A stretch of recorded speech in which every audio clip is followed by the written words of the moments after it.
Good evening, everyone. Thank you for joining us for this webinar on scientific publications on behalf of the Urology Society of India and the Indian Journal of Urology.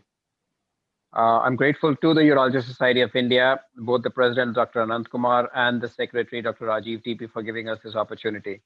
The USI has been doing these educational programs on a regular basis for the last quite a few months. And I actually think we've had more education during the last 8 months of the lockdown than we ever had in any given year. I think most of my panelists and the attendees would agree to that. We'll make use of the opportunity that's with us and we'll run straight into the program. We have a panel of speakers who are probably unmatched in this area in this country. I've heard each one of them speak on multiple occasions, and you rarely find a better set of speakers to discuss the topics that we currently have. Many, in fact, all of them have been editors or on the editorial boards of some of the most prominent journals in India and abroad. They've served on decision-making bodies, the ICMJE, the World Association of Medical Journal Editors, the Indian Association of Medical Journal Editors, and they bring a whole host of experience. So when they present something here, it's not because they've read it up somewhere. It's because they've actually experienced every single thing that they're going to talk to you about. We have people from abroad. We have John Davis, who's joined in at 6:30 in the morning from Houston. We're soon going to have Peter Black, who's going to be joining us at his 6:30. Sorry, John from Houston and Peter from Vancouver at 6:30 of his time. So we've had people who've willingly contributed their time on a Sunday evening, and I'm truly grateful to everyone. These are people who have immense competing interests, and I'm truly grateful to everyone for having devoted this time to spend this with us. We've broken this down into 3 sessions. Each session has 3 talks of about 15 minutes each.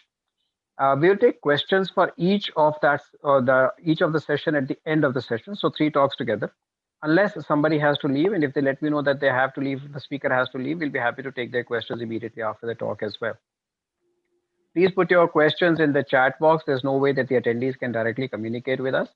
And we will try our best to ensure we finish absolutely on time. And it's going to be my pleasure now to invite the first speaker, Dr. Gitanjali Patmanabhane. Okay, we have Dr. Anant Kumar, who's just joined us. Welcome, sir. Maybe you'd like to say a few words before we launch into the session. Professor Anant Kumar is Professor of Urology and Transplantation now at Max, formerly Professor and Head at SGPGI. Most people on the panel would know him. And so maybe you'd like to say a few words before we go on to the first talk. Yeah. Good evening to everybody. I was trying, there was some problem with the internet connection.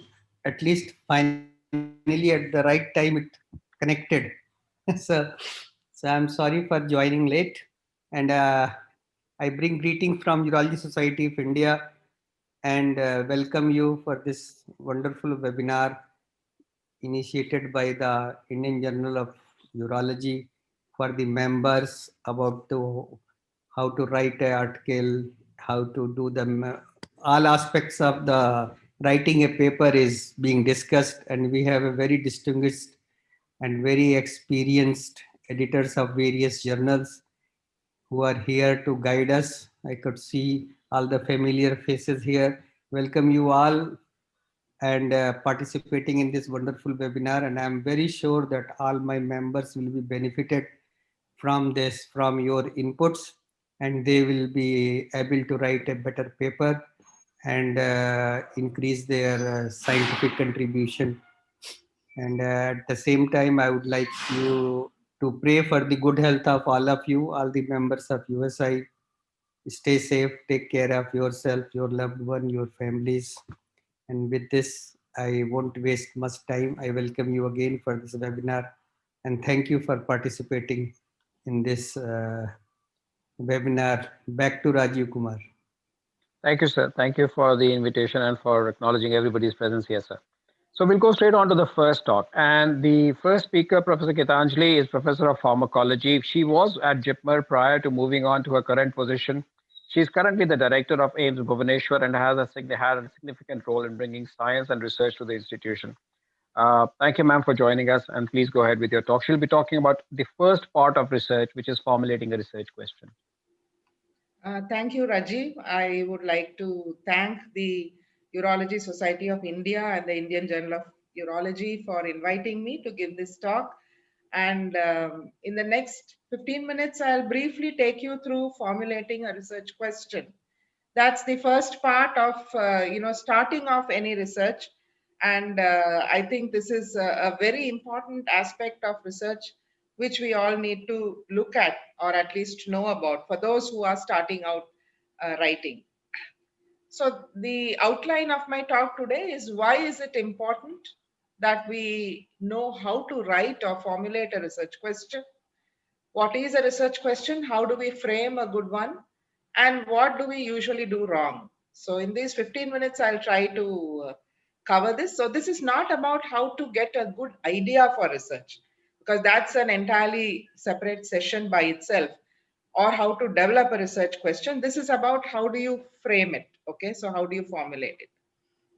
So once we look at a research question, we are certain that we are down to this, the very narrow tip of this triangle, as you can see. We have already chosen the topic. We've narrowed it down to identify a particular research problem. We've done a lot of review of literature on this. And now we have also focused to find out what the purpose of this research is going to be. And therefore, we lead to what is the question we are going to ask ourselves in this particular proposal or project or whatever you are going to do. So why do we need a research question? It is essential that before we start any research project or proposal or work, that we have with us a written down research question, not something in the mind, but it should be written down. It will help us to keep our work on track, so that we don't, sort of go away, steer away from the path we are supposed to be on. And it also means that if you have a badly written research question, the chances are that your methodology and everything else will follow. So it doesn't mean just because you have a well-written paper, if your research question is bad, the chances are your paper may not get published. So a research question must be included in the research protocol. There is no way out of it. Though in written papers, when we see published papers, sometimes we do not see research questions which are stated as a research question, okay? But in a research protocol, we must insist as teachers, as facilitators, as mentors, when we look at a protocol, we must insist that we include a research question in the research protocol. Now, we all know that editors reject research papers for various reasons. And but one of the reasons is that the research question is not new, or it is not interesting, or it is not important enough. That is one of the reasons amongst the many reasons. And many of you would have seen that some journals ask, what is new about this paper, or what is already known on this topic, and what does this study add? Some journals ask for this. So if your research question doesn't already address this issue, the chances are that your paper may not even go in for a review. It might just get struck off at the early stage. So the question is, what is the research question? And there are a lot of definitions, but this is one which I liked. It is a clear, concise, focused question. Okay, so these are the three adjectives. It is also said that it should be complex. It should not be something which is so easy that it can be answered with a yes or no. Then it doesn't become a research question. Okay, so it is an arguable question that can be challenged. It can be examined and analyzed to provide useful information. So this is the definition of what a research question is. So what are the qualities of a good research question? So when you are writing down a research question, how do you know whether your question is good or not? First is, it should be well stated, and it should be narrow, not very broad, because that, as I told you in one of the previous slides, we are coming down from a broader to a very narrow perspective. So it should be narrow. It should be specific and restricted in scope, and we should be able to identify what exactly is to be solved at the end of this project or research or whatever it is testable, and it should not pose an ethical problem.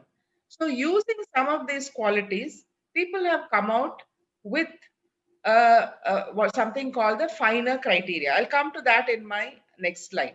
So finding the right research question is the first step to successful publication, because as I said, if your research question is flawed, you are not asking the correct question, the chances are that you may not be able to publish it, leave alone doing a good piece of work. So you need to begin with the end in sight. So what are the essential characteristics of a good research question? This is usually explained by an acronym called FINER, F-I-N-E-R. It is supposed to be feasible. Feasible in what way? Do you have adequate number of cases or subjects with whom you are choosing for the study? Do you have the expertise to do the study? Do you have time? Do you have money? So the feasibility is the first characteristic. Is it interesting to your peers? Because remember, whenever we publish in a journal where, and you expect or you want your peers to be able to read your paper. So is it interesting to them? Is it a novel idea? Is it ethical? We discussed this in the last slide. And is it relevant? Relevant? Will it advance scientific knowledge? Will it change policy or some practice guidelines? Or will it guide any future research? So we need to look at this. These are the essential characteristics of a good research question: feasible, interesting, novel, ethical, and relevant. There is also another framework called the PICOT framework, PICOT. And this, most of you may be familiar with this, I am sure. P stands for population, I for intervention. Some people call it PECOT, that is, the E is for exposure, a comparator or a control, outcome, and time.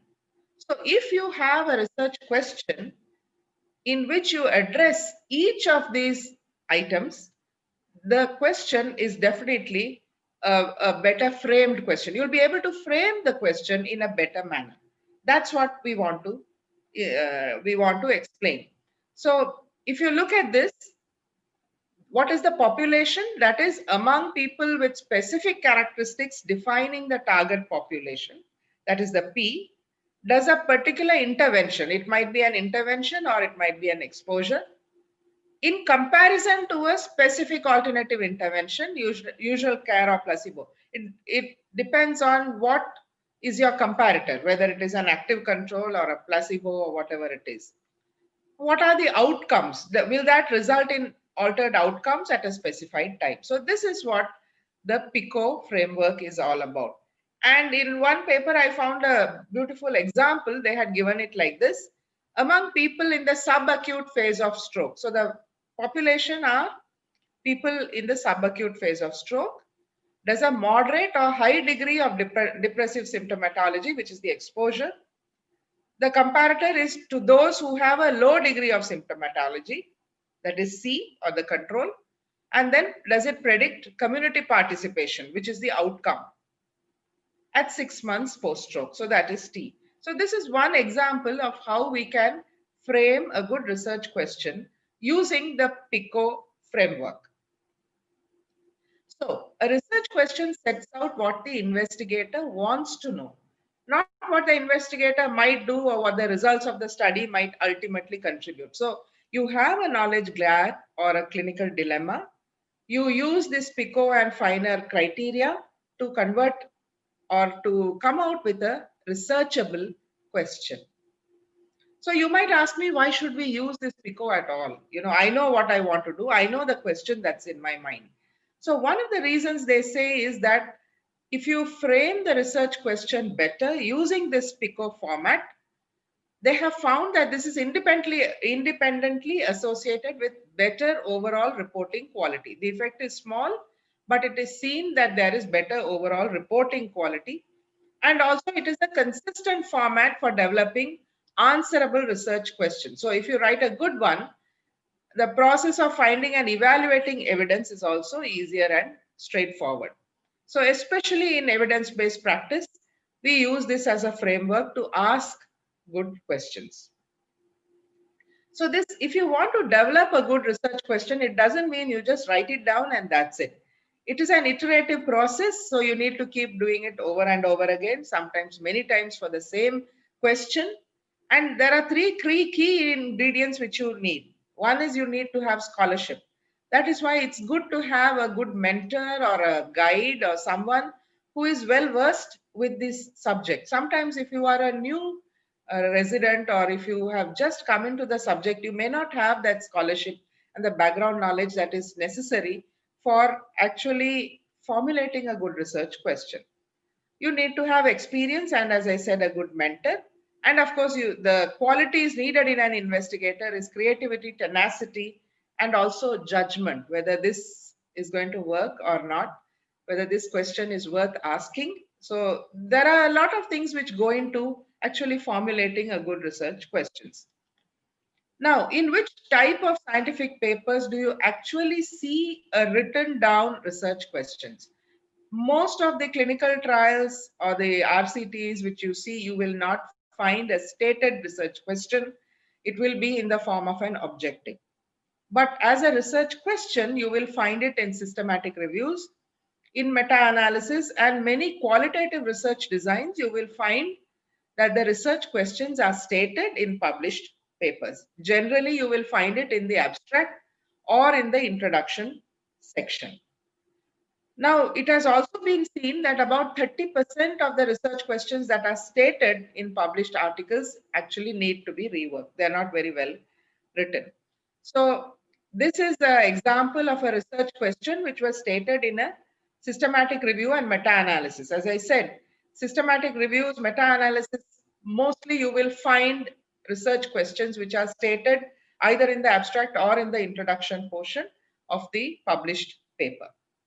Again, this is a paper in Journal of Occupational Research where this was found in they stated the research question. This is one American Journal of Obstetrics and Gynecology. Again, they had stated the research question. So there are papers in which even in a clinical trial, you will find a research question. I'm not saying that they are not found, but it is less common. Let me put it that way. So what are the common errors in formulating a research question? One is sometimes you are unclear about the parameter which links the exposure and the outcome. And sometimes you are asking questions which nobody cares about. Most probably it is very difficult for you to publish papers which have these kind of questions, or you are having a lot of clinical data and trying to fit it to answer a question. Very commonly, we have clinicians who will come and say, I have a lot of data. I have a lot of data. I need to publish it. You might have data, but then if you start asking a question and try to fit it in, this is not a very good thing. Similarly, data dredging. You data mine large data and you keep on doing this statistical analysis so that you get something significant and then you raise the research question. These are common errors in formulating research questions.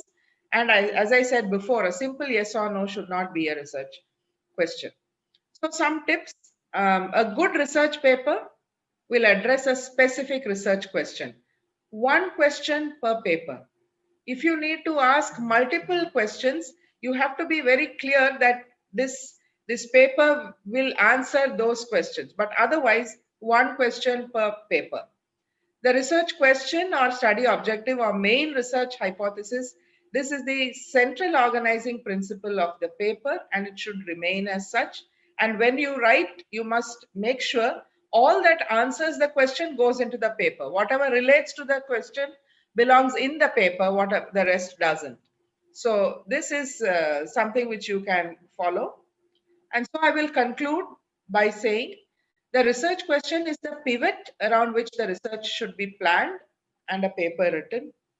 And the PICOT framework and finer criteria help us to refine a research question. Formulating a good research question, it will improve the quality of the research done as well as the reporting of the research. And this workshop is about reporting the research, and the quality of research question in published papers needs improvement. So if you follow the PICO framework, the chances are that you will be on the right track. So thank you very much, Rajiv. I have completed my presentation. Thank you. Thank you very much, ma'am. I'll Both take for questions later. yeah, thank you, ma'am. It's always a difficult thing to begin to get a good research question in place. So you put that in very well and very clearly. I'm going to do the next talk, and this is going to be on how to write an introduction. And I'm going to share my screen now. So when you begin your writing your paper, you of course have to begin by having a research question in mind. If you haven't got your research question in place, there is no point doing the research, and there is really no point starting to write. But when you've started writing, the first thing that you end up writing in any type of article is the introduction.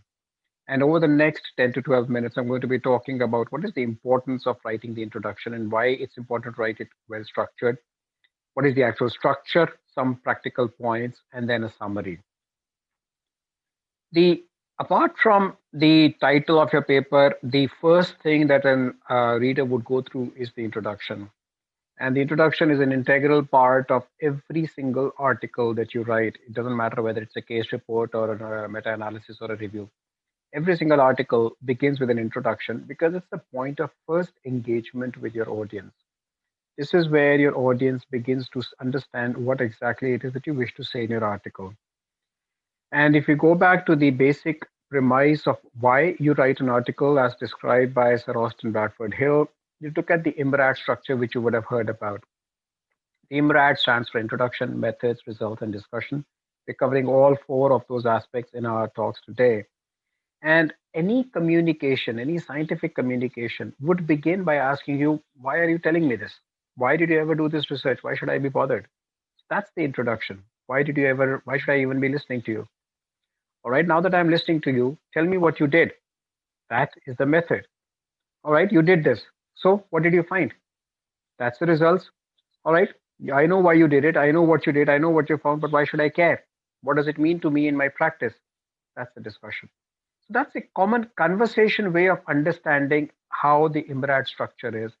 And you notice that you always begin with an introduction. It's the first point of engagement. Why did you ever start doing this research? Why was this study ever done? What knowledge do you or I expect to gain from it? And if you go back to the previous talk that Dr. Gitanjali gave, you have a large bunch of data. You've dredged this data and now you want to publish it. But that's okay. That's called an audit. You've looked at a large amount of data. You've got some results and you want to publish that. That's not called research in the true sense of addressing a research question. That's an audit. It's when you do a research question, you want to answer a problem. That's when you call it a research question. And that's what your introduction needs to convey. Why am I writing this paper? Am I simply auditing my practice? I'm simply saying that in my hospital, these are the results, these are the complications, these are the outcomes. I know everybody else has done it. I'm simply stating my outcomes or my results. That's an audit. You don't expect it to answer any specific research question. On the other hand, when you're actually addressing a question that fills an unknown knowledge gap, that's research, and that's what your introduction needs to bring out very clearly why you ever wrote this paper. So you're introducing your idea, your research question. I think this needs to be done. That's your idea and you're introducing it. That's what tells your readers why they should read it. What information do they expect to find that they may not already know? Or what reinforcement of the existing information are you going to give to them? This is where you sell your paper. You tell your authors, I know there's a lot of work done here, but I will tell you something new. Or you've had a lot of research that's been done, but that's low quality. I will give you something that's better quality. This is where you're selling your paper to your audience. And like most things in life, if you have a checklist in front of you, you're more likely to do it well without missing any points. So if you break down every one of your tasks into specific tick marks, this, and this needs to be done and my job's complete, you're less likely to make errors. And therefore, I'll show you the checklist that I use for writing an introduction. When I write an introduction, I would be looking for 3 questions and 3 answers. First, what do I know about the disease? Therefore, is it an important disease for me at all? For example, somebody talks about some minor illness in some condition that I don't even see. It's not of relevance to me. I'm going to move on. So, what is the problem? Why is that problem important? That's the known information. Once you've got me hooked onto talking about something that interests me, then you need to tell me what is the knowledge gap? What do I not know that I'm going to find out from you? That's the knowledge gap. What is unknown about the disease? And finally, you've told me, right, this is a disease that's important to me, or this is a condition that's important to me. Yes, there's a part of the knowledge that's lacking, there's a knowledge gap. What are you going to do about it? What do I gain by reading this particular paper that will address that knowledge gap? That's the third part of your introduction. So if you answer these three questions, your introduction is reasonably complete. So the first part is the known information. This is where you build up your argument for saying that this area of research or this subject needs to be studied. Now, this is where the commonest problem begins. And this is where you start off going off into the history. You say, so and so, let's take an example from urology that's very common. Ralph Clement described the first laparoscopic nephrectomy in 1991. Yeah, well, that's okay. That was very important in 1991. It was also very important till 2001. But then that's no longer what's of focus here. And therefore, your known information has to begin with what is the problem you're addressing.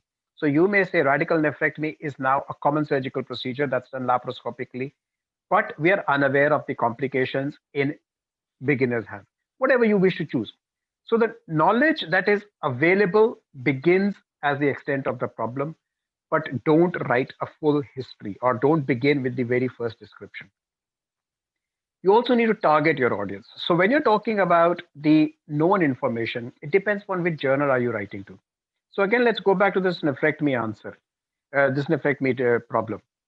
If you were writing to, let's say, the National Medical Journal of India, which is a general medical journal, which would be read by internists, by surgeons, by ophthalmologists, by pathologists, you may need to begin by giving a background of what is the importance of nephrectomy. Or you may say radical nephrectomy is the standard treatment for localized kidney cancer.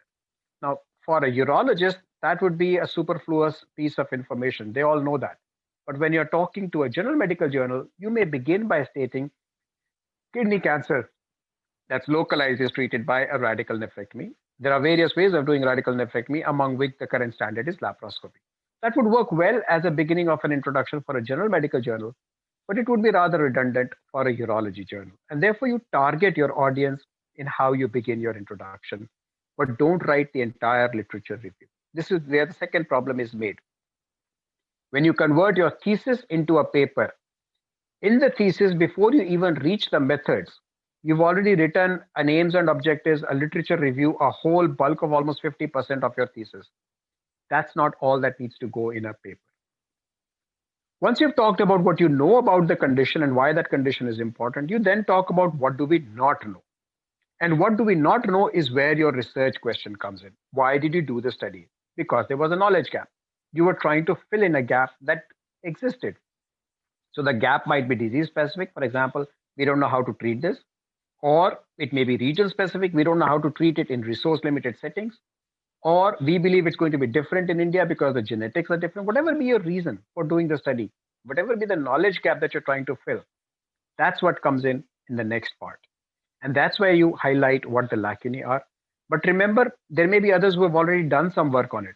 So don't go about saying all the previous work that's been done here was useless, and I'm going to give you an absolute piece of gold mine.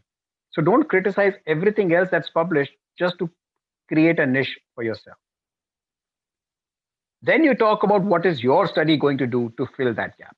So here you may want to quote that we have already done some work. If you've done some work exactly on that area, it's useful to put it in because it builds up on your previous work. It tells the readers that it's not just a random piece of work that you're reporting, but then don't quote all 20 of your previous publications if they're not relevant. So you're not going to try and use this to build up your citations. Quote your previous work if you've done it, particularly if it's relevant to this because it builds a continuum. Also, if you're building up on a previous work, nobody can accuse you of salami slicing or cheating. So you can tell them that I've previously published some work, but this work is different. So there's a lot of argument for making a continuum to your previous work, but specify what this particular research or this particular paper is going to tell them. The introduction is typically a very concise piece of writing. It should not be very long. It should be relatively independent. So just reading the introduction should give them a brief idea of what's going to happen. And you begin from the broad. So we talked about how kidney cancer is treated to coming down to a very narrow focus, which may very well have been, we report the outcomes of radical nephrectomy when done by first year residents, or whatever may your argument have been for doing that particular research. Don't begin with the history. Like I said, you've thanked all the people in urology, including Hugh Hampton Young in 1904 for detecting prostate cancer and its relationship to hormone therapy. You can stop that now and you can come down to the real thing which matters in this context. Use the present tense. It's often very small, less than 10 to 15% of the total word count of your article, and just give the important references. Make sure you're not going to repeat everything in the discussion part of it. So this is an example of a very commonly read urology article. This is the PIVOT trial. It's now 8 years old. But if you just read the introduction, it covers all the aspects that I talked about. So treatment of early stage prostate cancer is controversial. That's the problem. We know that there are 2 randomized trials about radical prostatectomy with observation, but they were done when PSA testing was not available. So it shows both the existing knowledge and the knowledge gap. So despite excellent long-term treatment survival with observation, we don't know whether it's good, better, or worse than surgery. So that's the knowledge gap. And therefore, the third question, what am I going to do about it? I'm going to report a randomized trial which compares observation with surgery. So all 3 questions that I raised are answered in the in the introduction. And another specific concept that I like reading in an introduction is that if you read just the first line and the last line, you'll usually get most of the answers that you are seeking. So the treatment of early stage prostate cancer is controversial, especially for tumors detected by PSA. Therefore, we did a randomized trial comparing observation with surgery. So just reading these 2 lines are enough to tell me what I expect to find in this particular article. And again, a favorite of all of us who do these talks on medical writing is this article from Nature. It's now 65, 66 years old. This is the Watson and Crick paper. It's about a page and a half in Nature, and Nature is probably about a B5 size publication. We wish to suggest a structure of the salt for DNA. It has novel features. We believe it's important. All 3 questions answers. What is known? DNA. What is not known? Structure of the salt. What am I going to tell you about it? What the structure of the salt is. 2 sentences, 35 odd words, and you're done. Finally, the last point is that when you're writing an article and when you're writing the introduction, the last part of where you're writing what you're going to do should actually highlight why your particular article is important. So if you were writing about laser prostatectomy as an alternative to TURP, you could say we report our experience of TURP, we compared the outcomes of TURP, or you could actually state what you've done, which is an RCT. So when you state that we are actually reporting an RCT, although this should have come in the title, but we're not discussing titles today, it brings in greater interest to your particular article. So this is the final slide. When you write the introduction, your objective is to justify your study. Why should your readers be reading this? What is the knowledge that they will gain? And why not reading it is going to be harmful to their scientific knowledge. If you're able to get that across to your readers, you've probably done a good introduction. So thank you very much for listening to me. And I'm now going to move on to the third talk in this session. And the third talk, because we're going to follow the IMRAD format, is going to be introduction, methods, results, and discussion. And to discuss the methods, I'm going to call upon Professor Rakesh Agarwal, who's currently the director at JIPMER Puducherry, but he's otherwise, prior to joining as director, the professor of gastroenterology at SGPGI. He's also the current vice president of the World Association of Medical Editors and has probably edited more journals and articles than I would care to remember. Dr. Agarwal, please. So I'm going to talk about the second section of the paper, or the method section. Some journals would also refer to this as material and methods or as patients and methods, but that doesn't matter. Why do we have a method section in a paper? The goal of the method section is to describe in sufficient detail what the authors did to answer the research question that has already been described by Dr. Gitanjali and Dr. Rajiv. And the purpose is that if anybody else wants to replicate the study, the person should be able to replicate it with reasonable similarity to the current study. So if we look at the 4 questions that Sir Bradford Hill said represent each section of the paper, the method section answers the question, what did you do? This question can be further broken into several sub-questions. It could mean what all was done by the authors, how was each of these done, when was this done. This could relate to the time overall. Was it done in 2019 or was it done in 2000? And that could be important. Or it could be the relationship of events described in the study with each other. Who did it? This could also be important at times. For instance, is it a surgeon who was experienced or was it a surgeon who was not that experienced? Once you obtain data, how were these analyzed, and also to some extent about the ethics of the study. So the most important thing for the method section of a paper is that this depends on the type of study that you have done. Studies can be human studies. These could be animal experiments. These could be lab experiments. In human studies, these could be surveys or observational studies. These could be trials. These could be tests done on studies done on a new diagnostic test. And then sometimes we have secondary research studies which analyze the data from studies already done. So these could be review articles, meta-analysis, economic analysis, etc. And for each of these, the way that method section is written could be different. When you begin, in the first paragraph, you'd need to describe the study design. Occasionally, this would have been done in the last sentence of the introduction. In that case, you don't need to repeat this, or maybe you need to repeat this, but in a shorter sentence. For instance, we could have a paper which gives us an overview of the methods in the first section by saying something like the first sentence on this slide.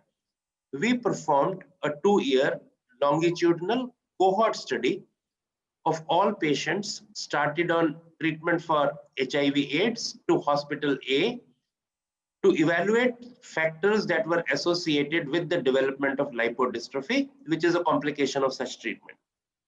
Alternatively, it could be, so that's an observational study for a controlled randomized trial. The methods could be, we did a randomized double-blind placebo-controlled clinical trial at a particular hospital in Bangladesh during a particular time period. What this does is gives an overall picture, and then you can separately describe each component. You could describe how the patients were enrolled, what antiretroviral treatment was given, how they were followed, how was lipodystrophy defined, how was analysis done to find out which factors were associated and which were not. And we'll see that as we go along. If these are human studies, which is what most of us would be reading or writing about, we need to say the inclusion criteria. Did we include patients in a particular age range? Was there a particular gender associated? So that would be important, in particular in your specialty, urology. Where did you get the patients from? Was this from a tertiary hospital? Was this from a primary hospital? Did you go out into the community to find these patients? If you took patients with a particular disease, what were the diagnostic criteria for defining disease? Did you include patients with all severities or only specified severity range? If you excluded some people, whether because they did not serve as good cases for your study, or if they were at risk of adverse events, or for whatever reason, you need to define that. If you are going to assign them to different treatments, you need to say how that was done. Was it random? Was it some other method? Did you include consecutive patients, or you included patients selectively? Then what was the criterion? Did the study have any controls? They need to be described, and you need to also briefly mention about ethics clearance and informed consent from these subjects. If you did an intervention, you need to describe it. Very often we give people drugs. You need to tell them the generic name and the source from where you obtained it. So different manufacturers could have a different drug with a different bioavailability. For instance, you use some drugs for rejection, and we know that cyclosporin could have different bioavailability depending on the source. So you need to say that. Dose, frequency, regimen, route of administration, the duration for which it was given, each of these needs to be described. Was the dose weight-based? Was the dose fixed? How were people followed? When was treatment discontinued? If you used a placebo, again, all the details of the placebo are needed. If you measured compliance, whether you measured compliance, if yes, how, needs to be described. For urologists, for your intervention could be a procedure, then the details of the procedure need to be provided. If the other group received a sham procedure or no procedure, that needs to be clear. And if you, during their follow-up, permitted some drugs and prohibited some others, that needs to be described. How, what were the criteria based on which a person could be withdrawn from the study? Each of these needs to be clear. Very few of you would do animal experiments or lab experiments. For each of these, you would need to provide a lot of details. But basically, if you start looking at it, this is similar to the human studies that we talked about. You need to describe the subjects. You need to describe how they were kept. You need to describe if there were any controls, and you need to describe interventions in both the groups and what outcomes were assessed. Similar thing for studies that you do in a test tube or petri dish. You need to describe what material you used, how did you get it, and what was done. In human studies, once you do this, the intervention that we have said, what were you looking for? Were you looking at toxicity of a drug? Were you looking at efficacy? What were your primary outcome measures? The most important things that you were looking at.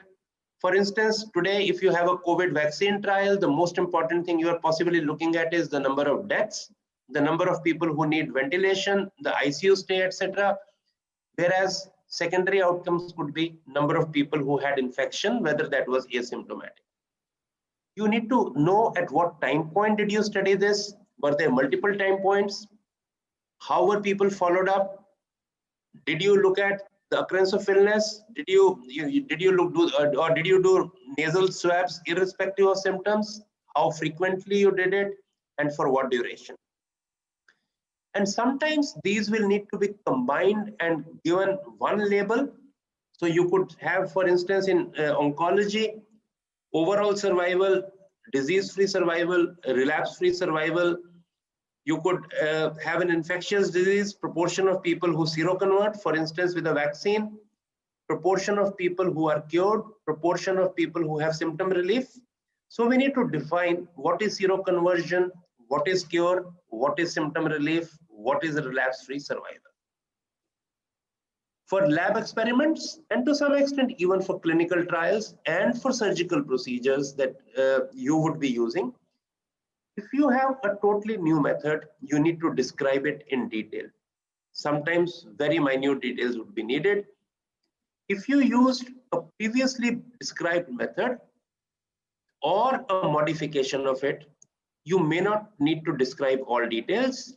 It would be preferable to provide a reference to the procedure from, that is, you refer to a paper that has previously been published and where the procedure is described. However, it does not help if you give a reference to a paper which is very obscure, which is not easily available to people. So it should be to something that is easily obtainable, may not be free online, but still should be available in many libraries around the world. Once you provide this reference, then you can have a very brief, a couple of sentences about the procedure. But if you have modified the procedure in any way, then the modifications should be described in detail. If it's a lab technique, you might need to give the details of performance characteristics of that test. This could be sensitivity, specificity, positive predictive value, etc. And If the assay is a lab assay which shows variability, you need to describe what is the inter and intra-assay variability that is known for that technique. Let me take you through an example. This was a randomized control study of training people in biostatistics and ethics, either in a classroom like we usually do, or through webinars as we have been doing in the last few months. We published this a few years ago, and I'll show you, use the methods of this to describe to you how methods are written. So we start with participants. So these were volunteers. What was the source? They were recruited through an announcement. What were the eligibility criteria? And it is clear from this end that each of them had to fulfill all the 6 criteria. Who reviewed their applications, who selected, is described in the last sentence. Then the study procedure, once subjects were enrolled, it had a randomized design, informed consent was obtained, there were 2 arms, randomization was done using a computer-based method. Then we described what was done to participants in arm 1, participants in arm 2, and some more details that they did not have to pay for these courses. Each course, how it was, first the one course, then the second course, each of these is described. And finally, we come to what were the outcomes measured. We tested their knowledge of the subjects before the course, immediately after the course was over, and 3 months after the course had been completed. What did we look for? We looked for their knowledge in relation to specific learning objectives. There were predetermined answers, and based on this, an overall knowledge score, which meant percentage of questions that had correct responses was computed for each test, and it was compared between those who were trained on site in a classroom and those online. And then we give some more details of this assessment. We talk about ethics, we talk about statistical analysis, what tests were used for what kind of comparison. The intergroup comparison used a different test, paired comparisons used different tests, and then we did some regression analysis. If you use a multivariate analysis, it describes what were the factors that were included in the multivariable analysis. Now let's go away from this to another type of studies, and those could be review articles and meta-analysis. You need to say for the systematic review, how did you search for available information? What were the databases you used? You looked for papers over what time period? What were the keywords or other exclusion or inclusion criteria used to identify papers? Did you include papers only in English or also in other languages? Having identified the papers of interest, did you do any assessment to include or exclude these papers based on, say, the risk of bias or on another measure of validity? How were data extracted? What all data were extracted? If 2 people extracted data, if their views extracted data were different, how was this difference resolved? And did you ask the authors of papers for any additional data, and so on? Statistical analysis, etc., will need to be included.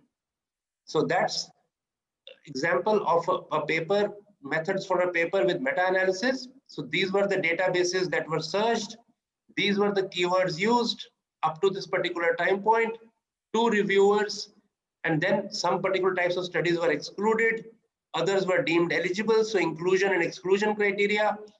And in addition, another source was there in addition to these database searches, and that was through manual search of reference lists.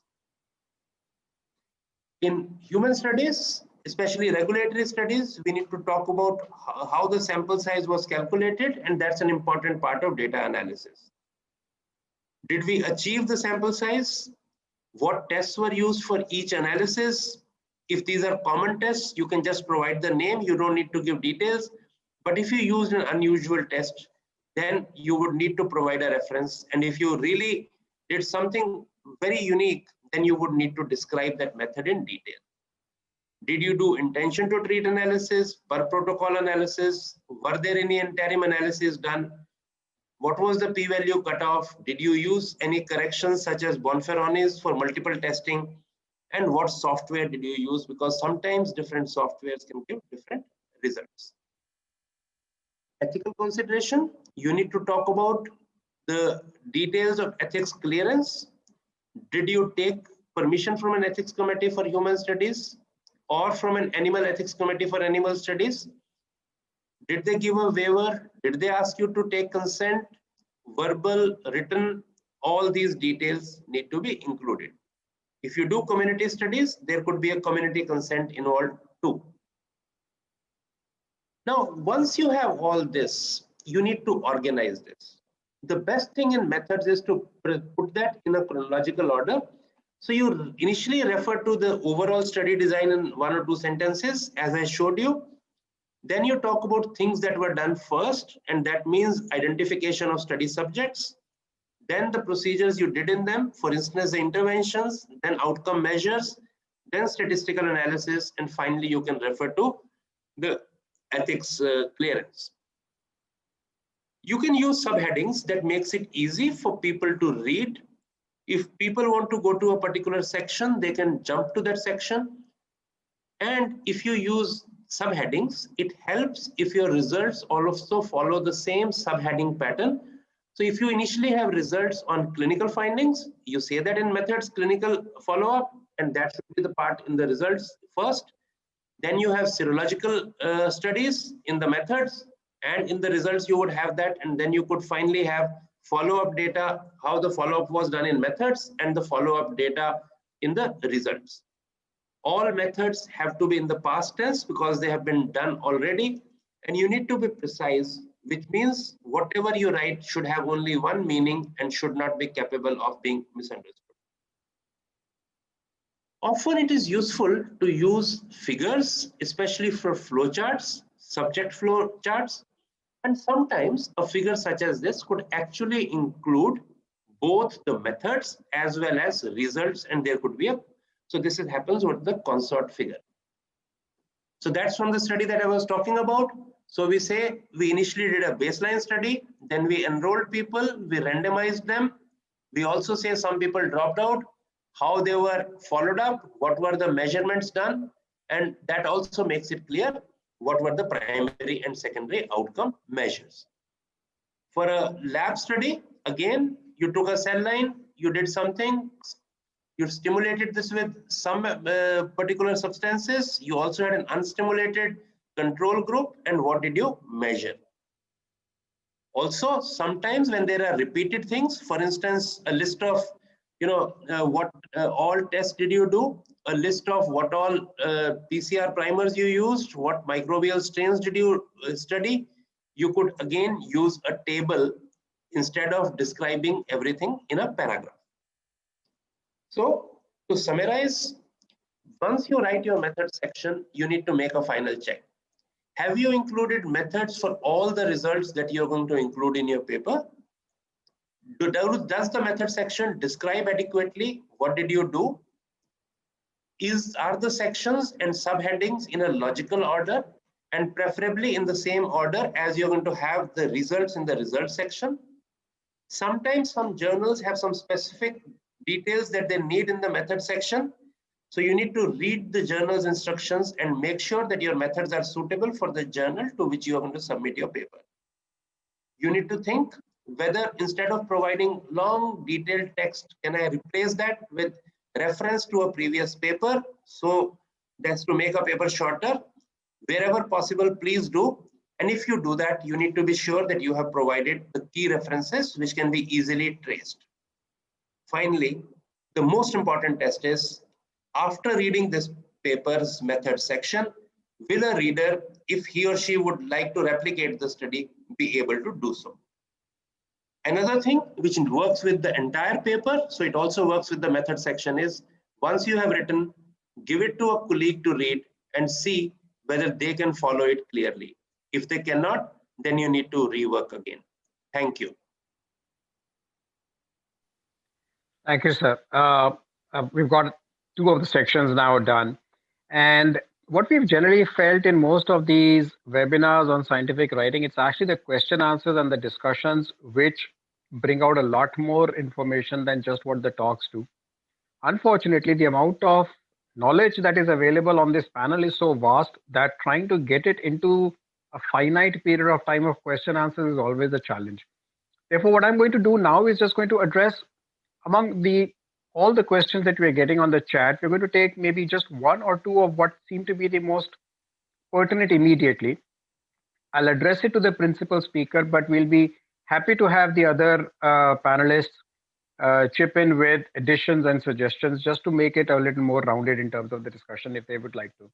So I'm going to begin with the first talk that Dr. Gitanjali gave. And ma'am, the most important question that most people would have is, how do I define a research question for a PG thesis? Because of the number of students that are coming in and the finite time that they have in which to recruit patients, do the research and submit it. What are your practical tips and advice on formulating a research question for a PG thesis? Okay, thank you, Rajiv. See, the problem is that the postgraduate is looking to do a thesis which is publishable, and it has to be published, because otherwise doing that research will become unethical in itself. So you're looking to identify a topic which is publishable, and therefore you need to look at, for a postgraduate to do it in that short period of time, it must be a topic where there are sufficient number of subjects, the infrastructure is there in terms of the equipment required, or the kind of, if it is in urology, if it is OT time, you need to have enough OT time, you need to have enough time for, if it is something where you need follow up, there is adequate time for the student to recruit, do the study, and then follow up also. So we need to look at a lot of issues in identifying a research topic for a particular PG thesis. Now, I would suggest that when a postgraduate joins, many times the heads of the department don't allot guides quickly. That itself, they take about 3 months. Within 1 week of the PG joining, they should allot the guides so that the student and the guide can sit together and identify a topic. If it is a topic which the guide is already working on, the guide will be already knowledgeable about some questions which need to be answered. And here I would tell that the student should be a little pliable.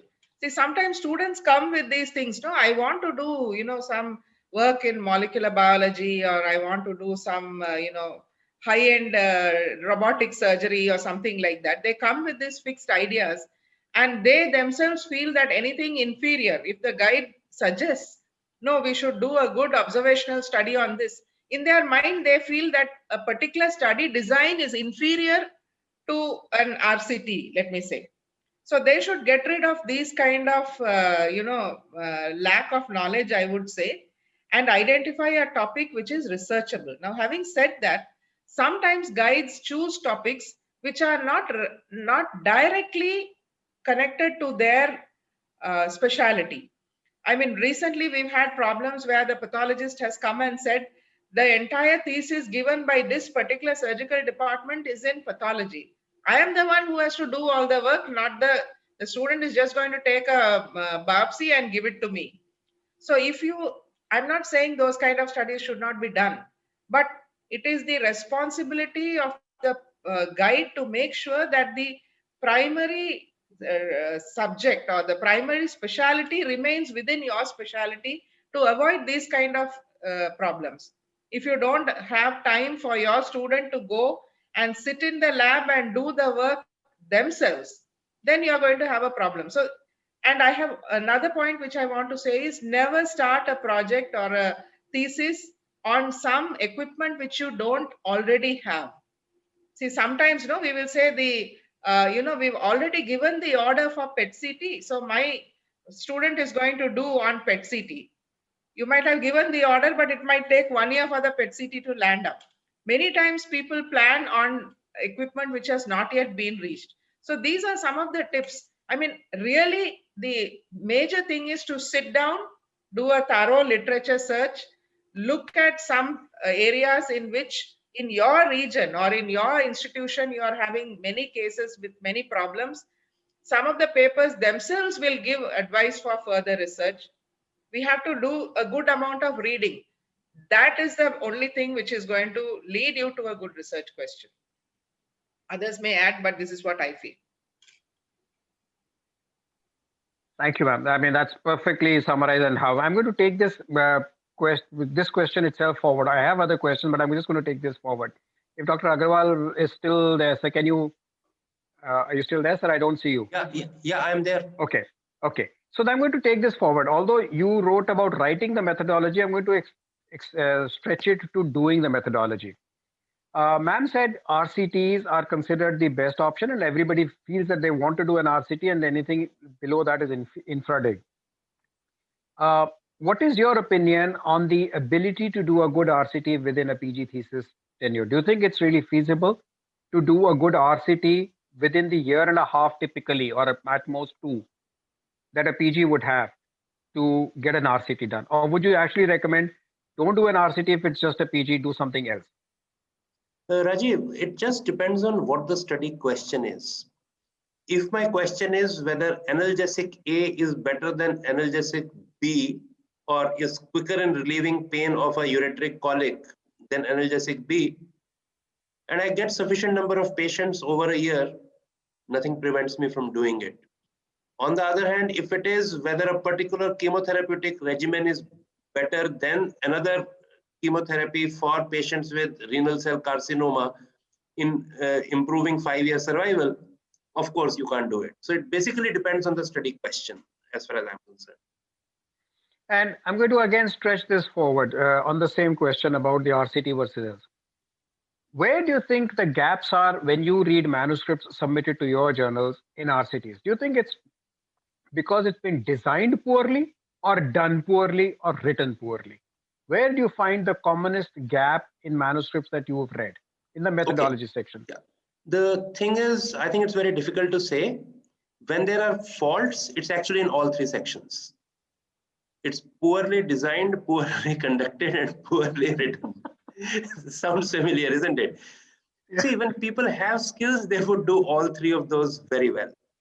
If a study is if the protocol is poorly written, most often it's actually the problem with the study question. The question is not very clear to people why they are doing the study.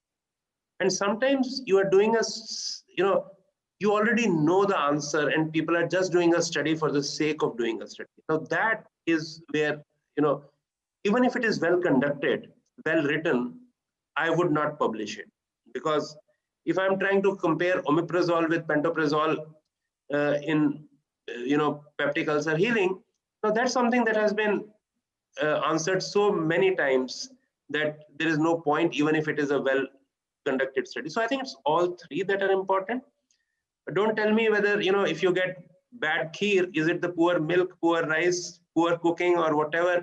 It's everything together. Yeah, I got your point. I think most of the audience would get the point as well. I'm going to go back to one round of questions again. Ma'am, there's a question from Gautam Chaudhary who wants to know whether you could use short forms in the research question, abbreviations. Is that okay in the research question? No, please don't. See, a research question should be standalone. Of course, unless when you are writing the research question, you've already addressed that shortened form somewhere else in the, because as I said, in a manuscript, you are going to write the research question either in the introduction, or sometimes it could be in the abstract, or maybe in the methodology. So wherever you are going to write it, if already you have addressed the abbreviation, that's fine. But otherwise, the research question should be standalone. Thank you, ma'am. And one last question to Dr. Agarwal. So this is from Dr. Joseph Philip Raj. There are a number of questions, but I'm unfortunately going to pick up just the ones we can address right now. So what are your views on advising PGs to do a retrospective study? Do you think it's something that they should do, or is it too short, too little work for a MCH to just do a retrospective study, or do you think that's worthwhile? See, the whole purpose to me of a thesis or a dissertation for these degrees is primarily to teach them research methodologies so that they understand how the research should be done, can be done if they have to get into it in later life. And more importantly, when they read a paper, to be able to assess what are the limitations of that paper. I actually maybe disagree with others on the panel in saying that every postgraduate thesis must be published, because the idea primarily, because actually if we want to publish all these, we don't have sufficient number of journals to publish given the number of postgraduate seats we have today. So I'm sorry for being provocative, but the main thing is retrospective studies are perfectly fine, because in fact a large majority of the medical research today is retrospective. So wherever we are going on COVID, to say what we could use to prevent, we first needed observational studies. We had cohorts of people who had been diagnosed COVID. We retrospectively looked at them. What could be the possible route of transmission? What were the possible symptoms? What did they have? So based on that, we developed a diagnostic strategy. We found out that people don't get the infection repeatedly, so we think that immunity is protective. Most of the ideas for prospective research have to come first from retrospective research, and I think that's extremely important. Without that, you cannot, and we should not say that retrospective research is negative, but it needs to be well done. That's all. The last comment from Sanjay before we close this. Yeah, I just wanted to mention that in my field, surgical pathology, most of the research is retrospective, but that's because of the subject itself, and that's what Rakesh mentioned. You can't do prospective studies in surgical path most of the time. Hopefully not. Right. Okay. So thank you, everyone. We're going to close this session. I hope you can stick around, but I would fully understand if you need to leave for other work. We have two directors on the panel. It's not easy to get two of them here at the same time. Thank you very much for being here. I'm going to go on to the second session. Thanks, Rajesh. And thanks, Rajesh.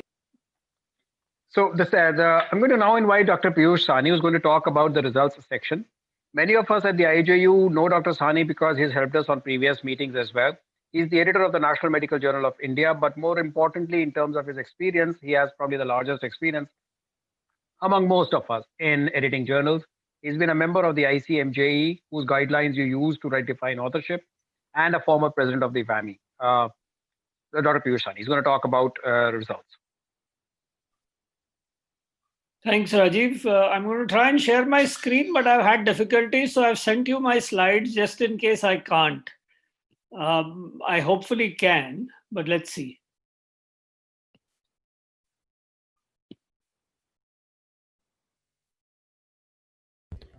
It's visible. Can you make a full screen, sir? Yeah. So Yep. Can you see my screen? Perfect. Okay, good. So I'm going to talk to you about results, and thank you to the Indian Journal of Urology and the Urology Society of India for asking me again and again to do these talks. I enjoy them, and I learn in each one of these sessions. So the results tends to answer a question which says, what did you find? And to provide these answers, before we sit down and write down our results, we've done the study, we've been sick of doing the study for so many years. We now just want to sit down and write it quickly and send it for publication. No, wait. Before you sit down and write up your results, collate your data. Look at all the variables that you've mentioned in the method section, list them out somewhere and place the data for each one of these under those so that you don't have information missing. Look at your results, look at whatever you've done over a period of time and see whether you have additional data. It's often that when you write up a protocol, you plan to look at 20 variables. You begin the study and 3 weeks down the line, somebody comes up and suggests collecting information on 3 more items. If you have collected those, and if those are relevant to the study, this is the time to think about it and decide whether or not you're going to talk about these in your results section. Prepare your master tables and recheck them for accuracy. It doesn't matter whether you put them on a piece of paper, whether you do it on an Excel chart, you do it on a spreadsheet, doesn't matter. Whichever way you do it, just do it, but recheck them for accuracy, for the input that you've provided into those cells. Because if you've made a mistake now, it's very rare that you're going to go back and look at your data, the raw data all over again. You'll do it only if somebody points out an error to you. So recheck accuracy before you sit down and write your results. Then look at all the findings and see whether you can say which one of these are important and should be talked about and which one of these are not so important and can be left aside. Remember, you're trying to answer a research question, and therefore your results must try and answer that research question, not the numerous other questions that started off after your study came into being. Make life easy for the reader. You've been working on your study for 5 years. You know the ins and outs of it. So therefore, it's very easy for you to understand everything that's been done. However, the person who's going to read your paper the first time has not a clue of what you've done. It's the editor of a journal, and he or she has got a number of other papers to read. So if you would make life easy for that first reader, you probably succeed more often than you currently do. So think and plan the sequence in which you're going to present your results. If you have a lot of information, identify subheadings. And if you have subheadings in the results section, try and match them to the subheadings in the method section. For me, the results have three components: the text, the tables, and the figures. The text is the story that you tell. The tables are the meat, data, the hard information that you've got, based on which you're going to draw some very important conclusions. And the figures are the dramatization of this material in a pictorial manner to impress somebody quickly of what you found. When you sit down to write the results, what is important is to describe the characteristics of the subjects, animal or human, what was normal, what was abnormal, how many you included, how many you excluded, and why did you do so. Look at controls and see whether the groups are comparable. Always try and put down your positive finding first and the negative findings later. However, sometimes a study goes in a chronological manner. You do a first step, then only do you reach the second step, and then only do you go on to the third step. If that is so, you might consider writing your results chronologically. Always use numbers. Avoid percentages almost always. Use percentages along with numbers only if your numbers are more than 100. As a general rule, there could be exceptions. Why the cutoff 100? Why not at 80? Why not 120? Sure, go ahead. But think about it when you give percentages and along with the numbers. But if you give only percentages, sometimes you could provide a skewed results to people. People may not be able to understand what you're saying with those percentages alone. So numbers and percentages, please. And generally try and avoid statements which may have two meanings. So every statement in your results must have a clear and single meaning, nothing else. If you have any unexpected findings, present these. Your results should not be provided to a greater degree of accuracy than the measure. So if you're doing a hemoglobin level, and the method of measuring your hemoglobin allows you to go to the first decimal point with accuracy, then that's the level to which you provide your results. The standard deviation could be the second decimal, but that's it. That's where you stop. Generally, we have groups of patients whom we want to look at. And we sometimes divide our study subjects into 2, 3, 4, or 5 groups.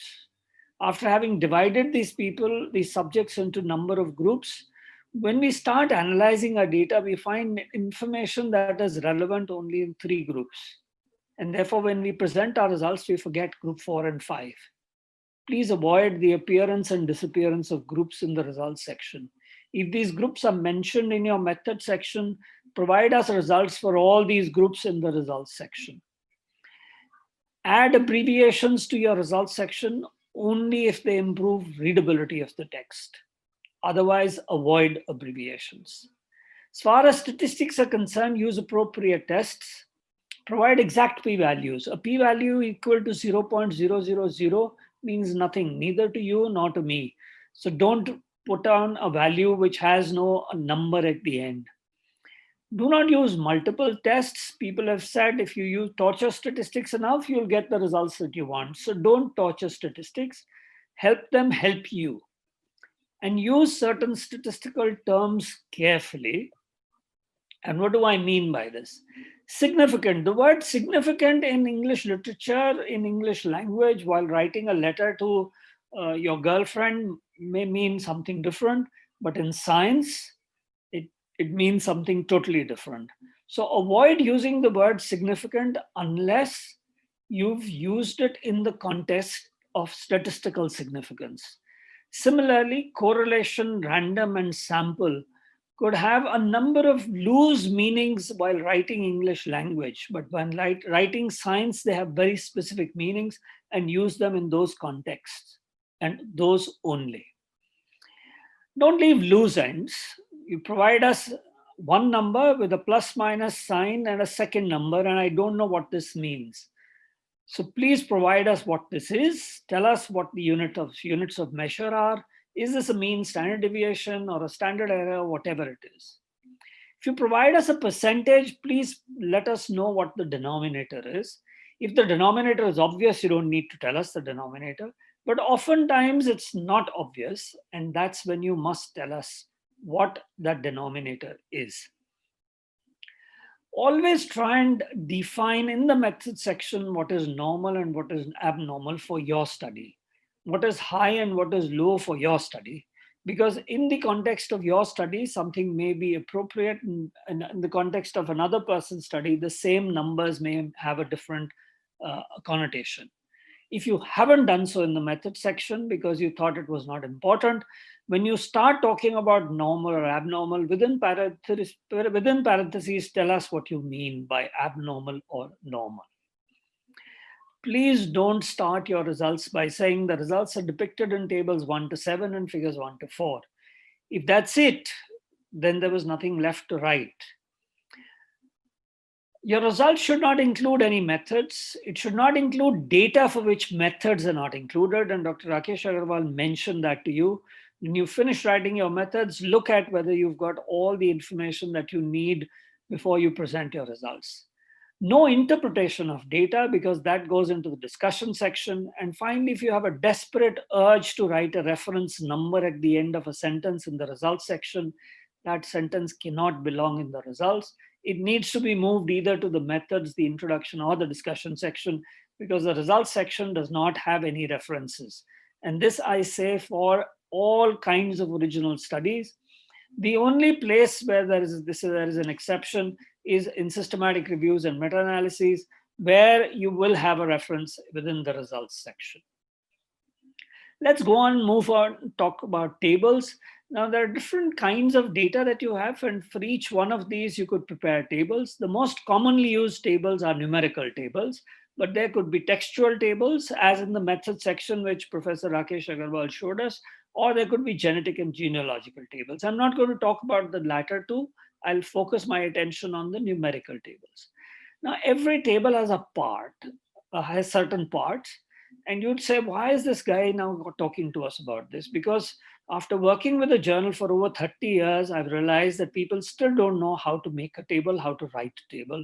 They often don't have a complete table when they submit a paper, and that creates difficulties for the editor, for the reviewer, and for the author, because they keep getting back these tables for revision, sometimes even after the paper has been accepted at the proof stage, because the information provided is inadequate.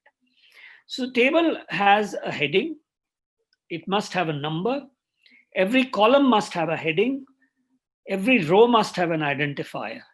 There must be a stub, which is a word or a phrase which is used to identify a common word or to identify the row identifiers. There is then a footnote, and then there's the body of the text, which is individual cells. And this, if you fill up all this, that comprises the table. Whenever you make tables, again, provide actual numbers. Percentages are additional. Have mutually exclusive groups. So 15 to 45, 45 to 60. I wrote up this slide when I was 45 years old, and I was very worried about people who were 45 years old. Where do they fall? Into the 15 to 45 or within the 45 to 60 group? or less than 45 and greater than 45. There were no 45-year-olds in your group. I got very worried. No blank spaces within the body of the text. Cells must have something in them. 0, not available, not determined. You must provide us the units of measure within the column heading. And I've talked about decimals and to which place you should go.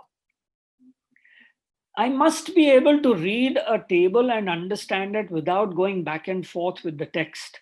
That's what I mean when I say standalone. There should be no repetition with the text or the figures. So one piece of information at one location.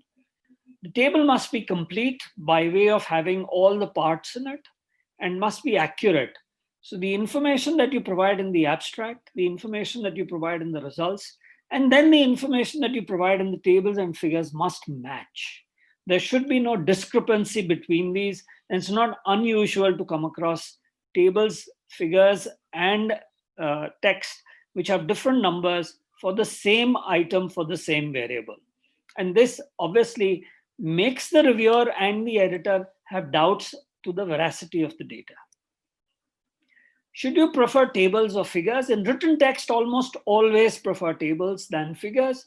However, in an oral presentation, like a presentation just now, I would much rather have figures rather than tables. Use figures only to illustrate something. Whenever you have a bar chart, a histogram, or a pie chart, ask yourself, is it better for me to make a table out of this data? Here's an example of a figure that we made, sent to the Lancet for a paper that we submitted to it. They accepted the paper, but asked us to convert it into a bland table from that very interesting 3D depiction of this data. Text or tables depends on the number of items. If you have a few variables, a text paragraph is fine. If you have many variables, then obviously a table is much better. Here's an example. If I had 3 bacteria, 3 numbers for each one of these, that's the end of the matter. A single sentence would suffice. However, if I have 6 bacteria, 3 different body fluids, different numbers of patients, if I was going to explain this in the form of a paragraph, I'd probably end up writing up 2 pages and still not make myself clear. Some of the common errors while writing tables, the titles are either too long or too short. So use the middle path of Gautam Buddha. It won't get you wrong. The other errors, a stub may not be present or maybe in plural. All stubs must be in singular. Too long a column heading. Footnotes are not present or are inadequate. And the body has too much or too little within the table. The International Committee of Medical Journal Editors provides you some information on what you should do when you prepare tables. They suggest you double space them, you number them consecutively, use Roman numerals to number the tables, have a brief title, a short column heading, no rules within the table, and the footnotes should mention the statistics and the source related to the table. Here's an example of a decent table. I usually show people a bad table as well, because I can't ask you to point out the errors. Here's just a good table, which tells you the heading, gives you a stub, provides you the groups, gives you the unit of measure, and the data within each of those cells. A figure is said to be equal to 1,000 words, but only if you make a good figure. Now, different types of data will require different types of figures, and there are different types of figures. And their location largely in relation to the IMRAT structure, they're used within the results section. However, sometimes they're used within the method section as well to demonstrate or to show a technique or sometimes a study design itself. Now, figures are usually purpose specific. A line would usually depict an event in relation to time. A bar would compare groups. A pie would show you parts of a whole. And a histogram would show you frequency distributions. A scatter shows you an association between variables. So you could use photographs to show a technique before and after, and you could use flowchart to show processes and sequences and systems. Ask yourself, what do I want to say by making this figure? Is there a better method of doing this? And what type of figure should I use? In written communication, fewer figures are better than more figures. Do make figures only if you feel they're absolutely necessary. different kinds of figures. I'll skip through that. A figure should have two axes, an X and a Y. Please avoid a Y1 and a Y2. Your computers allow you to do them, but makes interpretation of data difficult. Generally, not more than 5 lines within a figure. Label your axes with the quantity and the units. Start all axes at 0. Keep your symbols simple. And if you have crossing curves, which could be difficult to understand, show a break. Poorly done figure here by me. I'm sorry. Have a good contrast. Label your figures. Mention the stain that you used. Provide a magnification in the scale. Use color only if it's absolutely necessary. Some journals will ask you to pay $250 to publish one color photograph. Here's a good figure used to show a study design. A pie chart, which is in 3D, totally unnecessary. 2D is good enough. Another 3D bar diagram and a 2D diagram is perfectly fine. An ascender and a descender could be difficult to interpret in 3D fashion, easier to look at in a 2D fashion. Here's a figure which was inadequate without labels. And here's the actual figure, tells you what it is. At a workshop where all of you were in front of me, I would ask you to interpret, and the answer that I get for this unlabeled figure is most often barium swallow, and second most often a nuclear scan. And when I put these labels, I get a big laugh. The error was not mine, the error was the authors. They actually submitted this illustration to us. Can you make out anything if you have more than 5 lines? This figure shows you can't make head or tail out of anything here. So whenever you have figures, these are adjuncts. They're supposed to convey a message. There are various types. Use them appropriately. Ask yourself, are they needed? Make simple figures. Make them consistently across the paper. They should be clear, focused, and visually effective. And when you write your results, I would recommend that you read the journal's instructions carefully. Look at the Vancouver style or the ICMJE guide recommendations. Look at a recent issue of the journal, read a recently published paper and see how the paper has been written up, how the results have been written up. Pay attention to each component, the text, the tables, and the figures. Get a colleague to read your results and tell you, I don't understand anything that you've written, the results. Rewrite your results. Because remember, the results, the methods and the results are what are going to make or break your paper. Thank you very much. I'm sorry I've taken a little more time than was assigned to me. No problem. So thank you very much. We benefit from your knowledge and we have budgeted in space. So thank you very much. We're going to take questions in the end. I'm going to move on straight away to our next speaker, the first person who's probably woken up early in the morning, Professor John Davis. John's again a friend of the journal. We've called upon him to help us on a number of occasions and he's never said no, despite the time lag. And John's currently a professor of urology at the MD Anderson Cancer Center. His special interest is prostate cancer, but he's also the editor of the BJUI Compass, the new journal that BJUI has launched. And John's going to talk to us about how to write the discussion of an article. Thank you, John. All yours. Thanks a lot, Rajiv. Trying to get my full screen up. What is going? Here we go. Does it look right? Good. There you go. Perfect. Okay. All right, so thank you for that introduction. As a surgeon, I'm an early riser, so this is actually for an international meeting better than some. Friday I had to do an introduction for a Turkish prostate meeting that was at 1 in the morning. So as you mentioned, there's been a change. So as many of you know, I worked for 8 years with the British Journal of Urology with Prokar Dasgupta as the editor. And our team rotated off earlier this spring. That coincided with the launch of a new journal, Compass, which is an open access, all digital journal that I hope you'll have a look at. And then look at the ecosystem of the BGOI family. So they also have the knowledge product, which is good for overall review and like board examination kind of activities.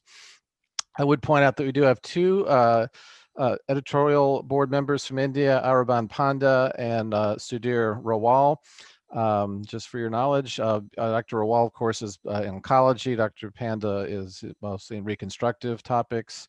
Our board is 9 different time zones, so our editorial meetings are very complicated to time, especially when you add the Australians in there. So often I'm having to drag them up at 2 o'clock in the morning to make something work. So let's just briefly visit where we've been on the pathway from introduction, methods, results to my topic on discussion. These are excellent lectures. Appreciated to be part of them. For the introduction, of course, you're setting your primary aims. You want them to be concise. I think the only mistake I would say is don't put any discussion in the introduction unless you need it to set up a primary aim. Everything else should go into the discussion. Methods, I would say, should be fast. If you have a research plan, you probably already wrote a protocol or a grant or an IRB. So it's just a matter of formatting what you've probably already written.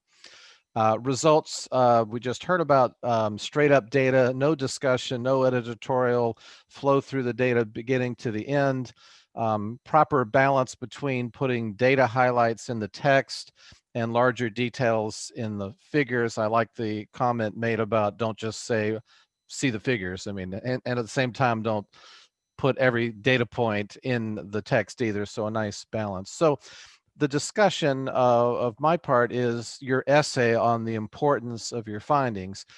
And a lot of the source material I got for this through working with our scientific publications department at MD Anderson. When we write papers, we can send it to them and they will give it back to us in a week with excruciating details and corrections and track changes. So you learn a lot about it. What I've learned is this pathway of basically these same key paragraphs, mostly 4 of them, arguably a 5th if you like to break out conclusions as its own. But the paragraph 1 is straight into it. The most important findings of our study were, list them. You may only have 1 or 2, that's fine. Paragraph 2, the strengths were. Paragraph 3, the limitations were. Paragraph 4, and this is where we'll expand a bit, is you do want a key literature review of similar papers to yours, compare and contrast your methods and findings in the same space. And then in some things, you just have a concluding paragraph. Sometimes they want you to say conclusions. We'll expand that. So let's just detail a little more about those key paragraphs. Paragraph 1, I like to lead with, again, our study showed that, for example, transperineal prostate biopsy had low infection rate with equal efficacy to transrectal technique, as a hypothetical paper. Now you can then keep going with secondary aims. Sometimes papers have a mixture of, say, oncologic primaries and quality of life or other type secondary aims. Again, if you've written a concise introduction, then the discussion just proceeds with the answer. Stick to what your data showed at this point. If you need to interpret your findings, that's fine. Results mean how they relate to each other. Try not to just verbatim repeat your results. You're trying to summarize them. On the topic of strengths, there could be many. So I've just listed several. You might be the first to report something. Be sure you're correct about that, or another paper authors might be a little bit angry with you. So don't boast about it. If it's first, I mean, maybe that's legitimate, but just be careful. You may have high level of evidence. You might have really consistent methods where, like, if you did a survey study, did you have validated surveys? If you had imaging, were the reporting techniques standardized in reference? A harder topic is surgical techniques, but you can discuss what were the experiences of the surgeon, were they beyond learning curves, that kind of thing. You might have a large sample size. That's especially common in administrative database type procedures where you get population data. You might be able to talk about the strength of your statistical methods. Another common topic is real world experiences. How generalizable was your study in population? You may, again, have a multinational, multi-institutional, multi-surgeon kind of construct. If you did a clinical trial, you might want to then see, well, what went well with the trial? Did it meet accrual? Randomization methods worked? Did the population meet projections, minimal dropouts, crossovers, or minimal data? If you did a survey study, maybe point out if you had a strong response rate compared to others. on the topic of limitations, and this is I almost think about it as try to beat your reviewers to the punch. You know, it's better for you to point out limitations than for them to critique it as something missing or hidden in your paper. So you might point out that, yeah, if you have lower tier evidence, you'll have to conclude accordingly.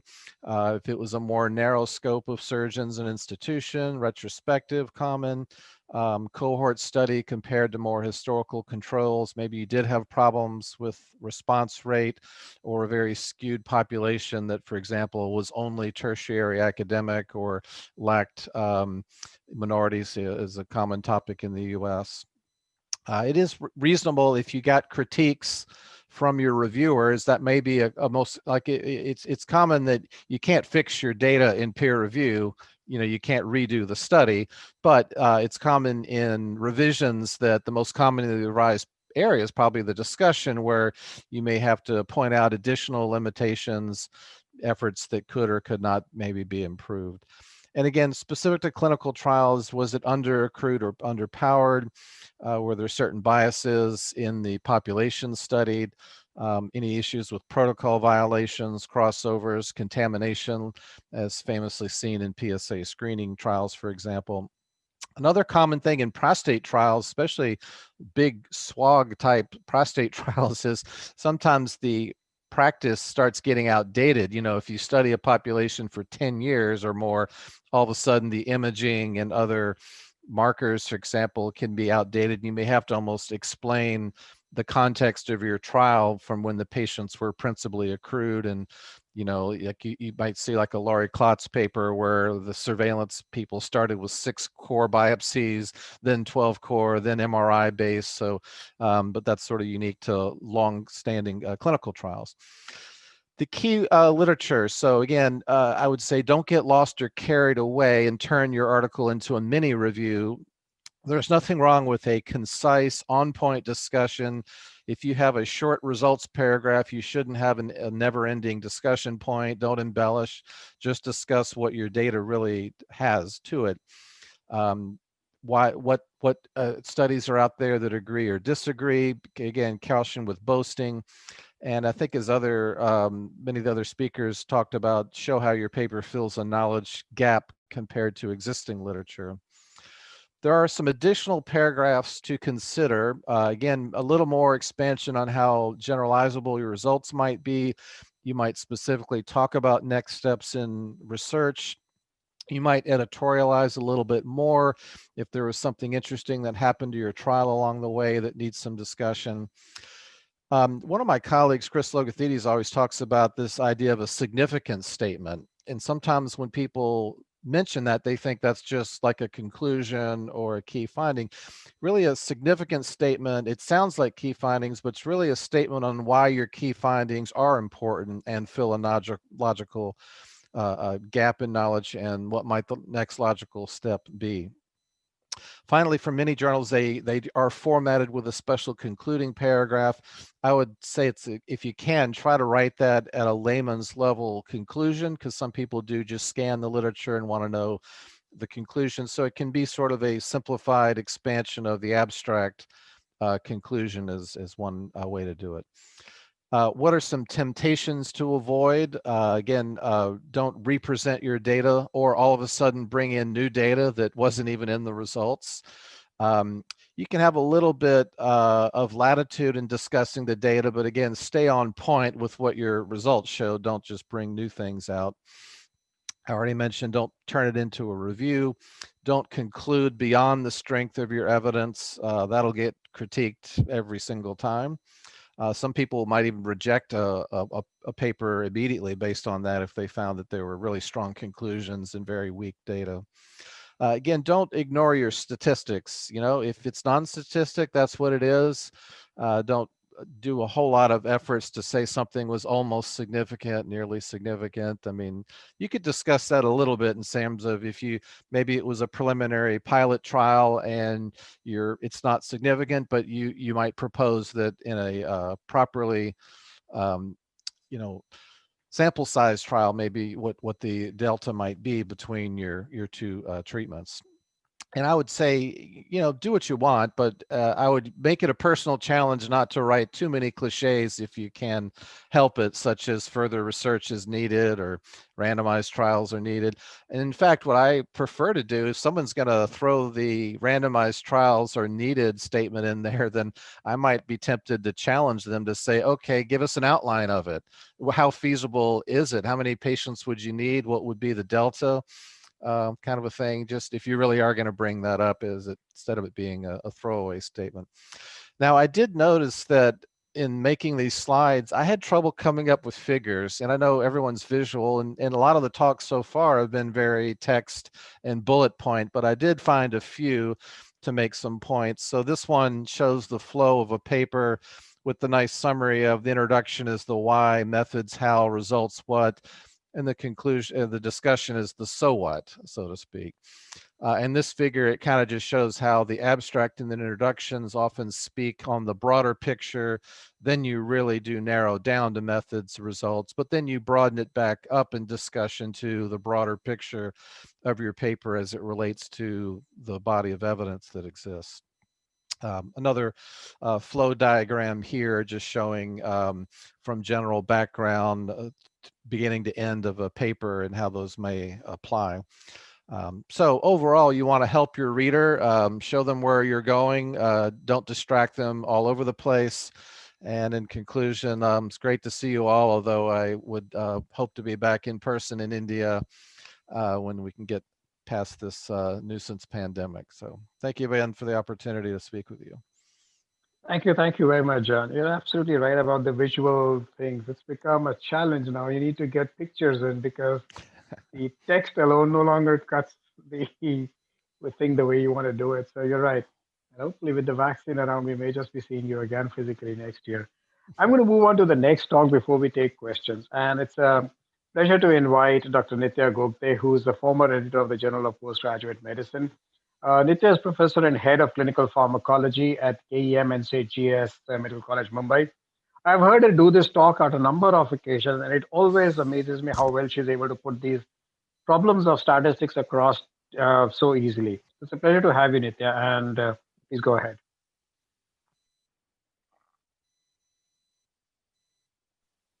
You're still mute, Nitya. We can't hear you. Yeah, I'll stop the video. I'll share screen and just give me one moment. I'm not very familiar with Zoom. Just give me a moment. Okay, take your time. Just take the green button at the bottom. Okay, so I'll click share. Yeah. Yep. And now it'll show you. Yeah, perfect. Now it shows us the Zoom. You've shared your. Yeah. You double click the PowerPoint. Perfect. Excellent. And just go to.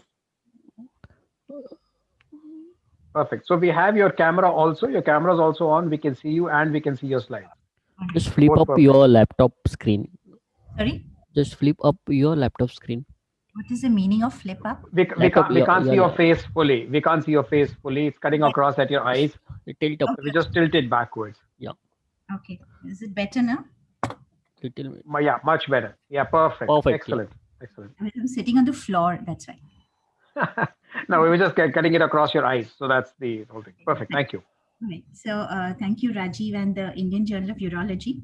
I'll start with this publication in the British Medical Journal. This was an early clinical trial with a sample size of 2. In the late 18th century, King Gustav III of Sweden decided that coffee was poison and he ordered a clinical trial. So now the king condemned a convicted murderer to drink coffee every day, and the control was another murderer who was condemned to drink tea every day, and these two were identical twins. The outcome of interest was death, and 2 physicians were appointed to determine the outcome. Now, if you look at the results of the study, the 2 doctors, they died first. The king was murdered. Both convicts enjoyed a long life. The tea drinker died at the age of 83, and the age of death of the coffee drinker was unknown. Now, going on to the discussion and conclusion, like Dr. John Davis just said, that the p-value was more than 0.05, so no conclusion was possible. external events and biases may have confounded the results. And this is true. Coffee was forbidden in Sweden in 1794 and yet again in 1822. And it was decided that kings should not mess with statistics, sample size calculation, in particular in manuscripts. I served as the editor of the Journal of Postgraduate Medicine for about 5 years, and 8 years prior to that, I was the associate editor. And I remember the mobiles had just come in, and then, the emails would come early in the morning. So then you get up in the morning and you just flip open your cell phone to see what emails have come.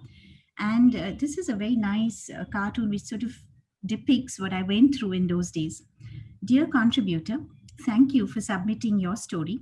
We regret that it does not suit our present needs, because if it ever does, then we are in trouble. And a lot of it was related to statistics. So what I'll talk to you in the next maybe 12 or 13 minutes is about statistics in manuscripts.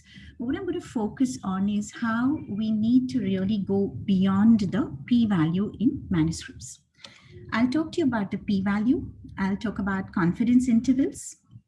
I'll talk a bit about bias, confounding, association versus causation, subgroup analysis, absolute versus relative risk, benefit risk assessment, and how the patient views the studies that we do, a bit of qualitative research, and how we must link ethics with statistics. Sanjay will cover that a little later, and end with propensity score matching and a summary of the presentation. The American Statistical Association in 2016 put out a statement on p-values, and it starts with Dr. George Cobb, who talks about p less than 0.05. And what does he say? We teach it because it's what we do, and we do it because it's what we teach, right? Now, there are 6 principles which have been laid down by the American Statistical Association regarding the p-value, and I'll go through 3 of them which are relevant today. What p-values indicate is essentially how incompatible the data are with a specific statistical model. Scientific conclusions and policy decisions should not be based only on whether a p-value crosses a specific threshold. And the p-value in itself essentially does not measure what we call as the effect size or the importance of a particular result. So we need to replace the p-value? No, but what we need to do is to supplement the p-value. And the first supplementation comes from confidence intervals. So let's look at these 4 statements. The effect of the experimental drug was statistically significant. Then the effect of the experimental drug on lowering diastolic blood pressure was statistically significant. Third statement, the mean diastolic blood pressure fell from 110 to 92 millimeters of mercury. But the last sentence is really the most appropriate way of describing this. The test drug lowered the diastolic blood pressure by a mean of 18 millimeters of mercury from 110 to 92 with the 95% confidence intervals, which you can see are very wide, from 2 to 34. So what it does is to take your sample and lead you to the population, which is what 95% confidence intervals are all about. And then there is a catch here about confidence intervals. Just raise the bar a bit. When confidence intervals overlap, p-values may or may not be less than 5%. However, when confidence intervals do not overlap, we can be very, very certain that there is a significant difference. The next thing about manuscripts and statistics is we need to go beyond p-values to appreciate bias and confounding. So you have a cartoon here which says we do not have a bias towards younger applicants, but then it wasn't necessary really to write your resume in crayon. So what are the 2 types of biases? Is a very nice WHO document which classifies biases just into selection bias and information bias. But essentially a bias is something which distorts your outcome and therefore the eventual application of your results. I'll give you a couple of examples here. This is one of those classical studies which said that left-handers actually die faster or younger than right-handers, because this was a flawed study. The left-handed children in those days were actually forced to write with the right hand, and therefore the left-handed group was actually a mixture of the right and the left-handed children, and therefore an example of selection bias distorting the results. I have 2 dogs. I would strongly recommend all of you get a dog. But now we're discussing the challenge of confounding. It says if you want to live longer, so please get a dog. Now, what happens here is the confounder variable, which is defined as something which lies outside the causal pathway, but is related to both the exposure, the dog in this case, and the reduction in blood pressure, which is the outcome in this case. So when you have a confounder variable like exercise, because you walk your dog, and I'm discounting dog walkers here, you will have a reduction in blood pressure, which is attributed to the dog. So taking care of confounding in your manuscripts is again very important. Another example of this is the Simpson's paradox. Now, the University of Berkeley, California in 1973 was sued for gender bias. And if you look at the applicants, it appears that men, which were 44%, and women 35% were admitted, and therefore they were sued for this gender bias. Now, when they did a subgroup analysis of the multiple departments, the mathematics department, the English literature, and I think another history department, you will look at A, B, and C. You will actually see that here it is 82% of women versus 62%, or 68% versus 63%, and so forth. So the subgroup analysis actually led to a completely different picture of the admission status, and this was in fact the gender bias in the other direction. The next thing beyond p-values in manuscripts is not to sort of mix up association with causation. This is the captain of the Indian cricket team, which is currently touring Australia. And this was a WhatsApp that was circulating sometime back to 3 years back. It said that he was born in Punjab and grew up in Delhi. He plays for Royal Challengers Bangalore. This is the cricket league. And none of them have won the IPL. He recently married a girl of Mumbai, and then Mumbai didn't qualify for the playoffs. He married in Italy, and therefore Italy didn't qualify for the Football World Cup.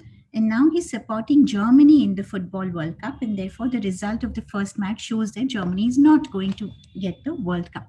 So mistaking association with causation. And another classical example can be seen in this ISIS-2 study, the International Study of Infarct Survival, which looked at the benefits of streptokinase and aspirin.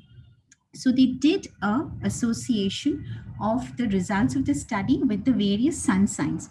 And they showed that there was a slight adverse effect of aspirin on mortality if you were born under the Gemini or the Libra signs. But for all the other sun signs, there was a striking effect of aspirin and streptokinase. So we must be careful about what we put in the manuscripts as our understanding of association, and make sure it's actually causation, right? And to discuss randomized control trials, which form the gold standard evidence today, what we really need to understand is that what randomization does is it optimizes, but it really doesn't absolutely assure you that the two groups are matched. Randomization increases the likelihood that whatever you're not measuring is equally distributed, but it doesn't assure you of that. The next thing is, beyond p-values, when we express results only in relative terms, and this is the famous 4S study, the use of statins, right? And in this study, you had gemfibrozil versus placebo, and 4.1% heart attacks in the placebo group and 2.7% heart attacks in the gemfibrozil group. And the authors showed that there was a 34% relative risk reduction in the incidence of coronary artery disease. Okay, now how did you get this relative risk reduction? If you divide 2.7 by 4.1, you get 0.65, which is 65%. You subtract it from 100, so therefore there is a 34% relative risk reduction. What's important is absolute risk reduction, which means if you subtract 2.7 and 4.1, you get minus 1.4, which is just movement in the other direction. It's just 1.4% absolute risk reduction. But with relative risk reduction, it is 34%, and therefore it appears much, much larger. So actually did a study where we looked at abstracts of multiple journals, New England Journal of Medicine, Lancet, the BMJ, and found that only relative risk reduction tends to get reported in the abstracts and not absolute risk reduction. So this always reminds me of the tale from the Mahabharata, where you had the fight between the good brothers who were 5 in number versus the Kauravas, who were 100 in number, and the Battle of Kurukshetra on day 15, when their common guru Dronacharya had to be felled, right? Now, how do you do this? You get the most honest brother, Yudhishthira, to say a lie. So what happens is the second brother, Bhima, kills an elephant, that is Ashwathama. And then Yudhishthira, who is honest, says that Ashwathama, the elephant, is dead. Instead of saying Ashwathama is dead. So the distinction between absolute risk reduction, relative risk reduction, the consort guidelines clearly state that both of these need to come in your manuscript, but abstracts often do not have the absolute risk reduction. The next thing beyond p-values is not using effort to yield measures. And I'm going to talk about the number needed to treat. See, what is the relevance finally to the clinician of all of your statistics if he's not able to apply it in practice? So if you look at the same forest study that I described earlier, the number needed to treat is 72. And this is the number needed to treat for benefit. That is 72 men would be needed to be treated with gemfibrozil relative to placebo for 5 years to prevent one single heart attack. So it places a lot of the results of manuscripts in perspective when you use something like an effort to yield measure, an NNTB or an NNTH, when you present your manuscripts. The next thing, I think this is very important, is to distinguish between clinical significance and statistical significance. This paper was erlotinib plus gemcitabine compared with gemcitabine alone in advanced pancreatic cancer. And the authors concluded by saying that, to our knowledge, this is the first phase 3 trial, blah, blah, blah, blah, statistically significant improved survival in advanced pancreatic cancer if you added gemcitabine. But if you look at the actual study, what was the difference? 6.2 months versus 5.9 months. And that is statistically significant. So there are a lot of letters to editor which came after this paper was published and said that our analysis suggests that the clinical significance and the value of erlotinib's small survival benefit is actually limited. Therefore, making the distinction between clinical significance and statistical significance. These are my last few slides. Qualitative research is very, very important. In 1968, after a major racial disturbance in Detroit, a sample of Black residents were asked, do you personally feel that you trust most white people, some white people, or none at all? And if the interviewer was white, 35% said most, but if the interviewer was Black, then only 7% answered most. So we did a study where we used this WOMAC questionnaire for knee joint osteoarthritis. And this was a questionnaire which came from outside of India. And if you look at the questions here, these are absolutely not relevant to the Indian context. So can you put on or take off stockings? So can you get in and out of a car? So what's important is when you do qualitative research, and particularly questionnaire-based research, make sure that whatever you're using is cross-culturally adapted and is actually relevant to the country that you're working in.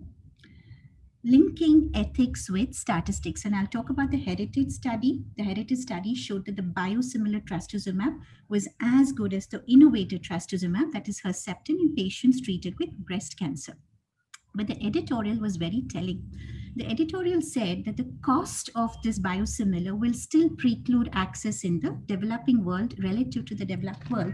And it ended by saying that it's morally indefensible to foster a clinical trial system that recruits participants primarily from lower and middle income countries to benefit market competition in the richer countries. I started with the p-value and I'll end with the p-value. Now, this is the New England Journal of Medicine instructions to authors. It says in table 1, which is your demographic table, the p-value should be provided in the format specified in the immediately preceding paragraph. The body of the table should not have a column on p-values. But if you look at the Consort Guidelines 2010, it says that the test of baseline differences is not necessarily wrong, it is just illogical. And comparisons at baselines should be based on the consideration of the prognostic strength of the variables that we are measuring.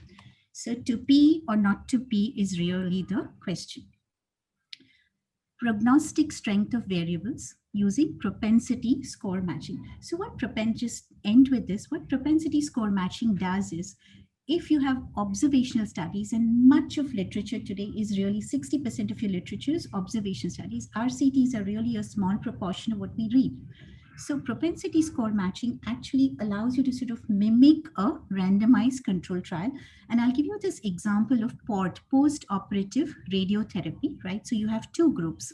Before you did matching of the variables between the two groups, you had a statistically significant difference, p-value.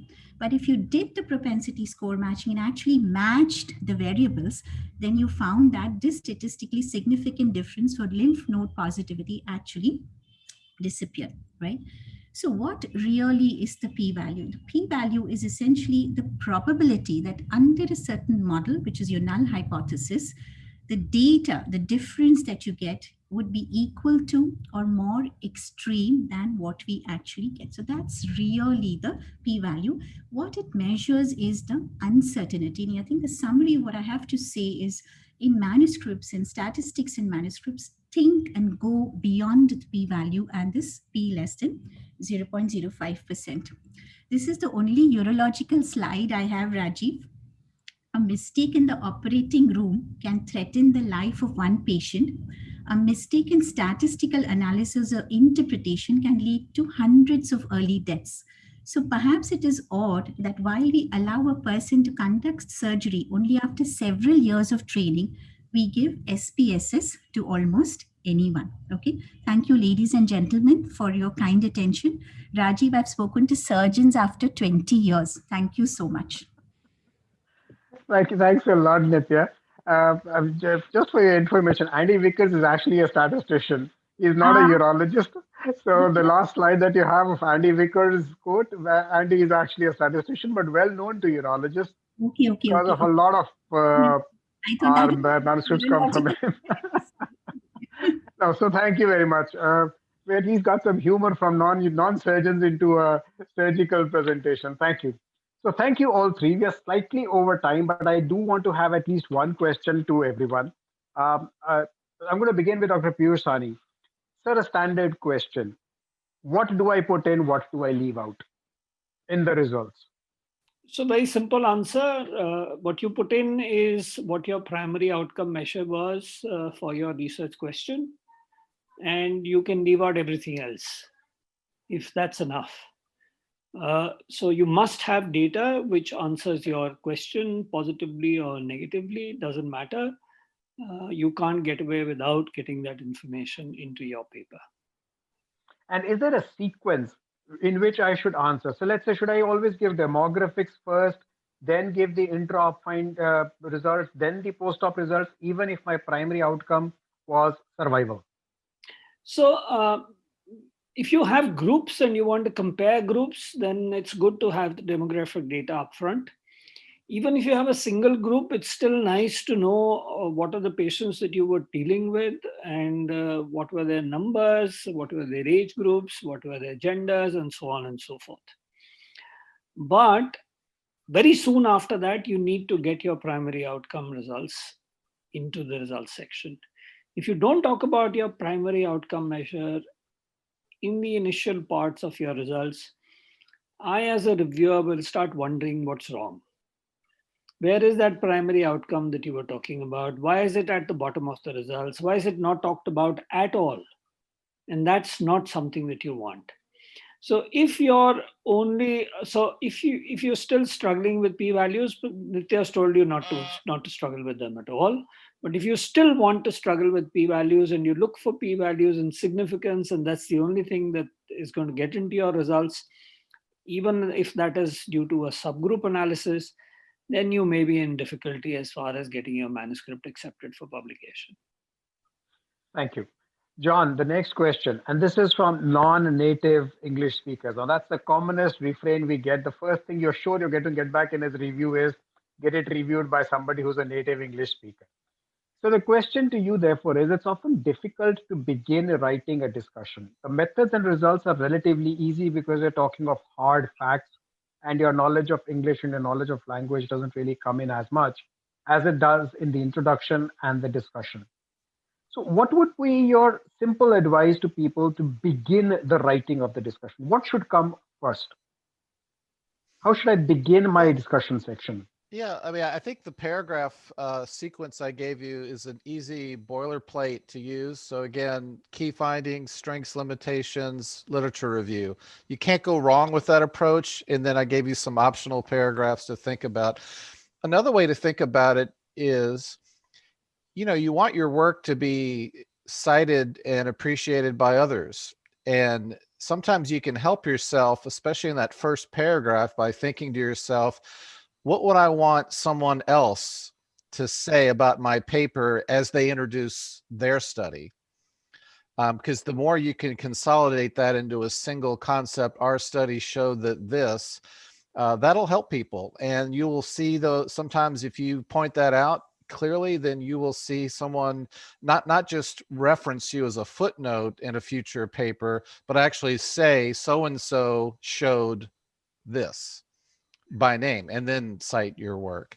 So that, I think that don't miss that opportunity. And then work through the structure of it. And at the end, like in the conclusions, you almost want to think, what would you want to say about your study on Twitter in a positive way?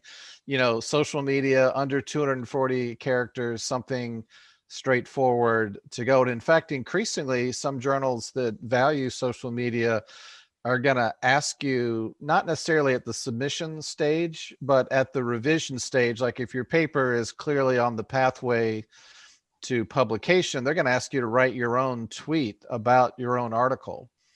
And so it's going to be a similar exercise of consolidating it into a simple message that can be pushed out in various forms, whether it's a blog or a social media post.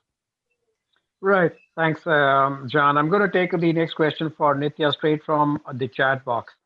So Nitya, the statistics is a problem, and surgeons invariably are going to be finding probably a bigger problem than physicians who may be doing it more frequently. That may be a prejudice, but that's how it is. So the question here is, do manuscripts always need a good statistical study? And this is from somebody in Mumbai, a friend of mine in Mumbai, Santosh Vagankar. There are two questions in the chat box. One was about the p-value, which I think I answered in the lecture actually. Yeah, that was your first statement actually. Yeah.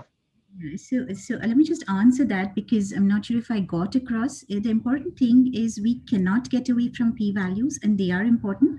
What's important is to supplement the p-value. So the p-value is not the beginning and the end of statistics as we know it. So you need to, at the minimum, have confidence intervals.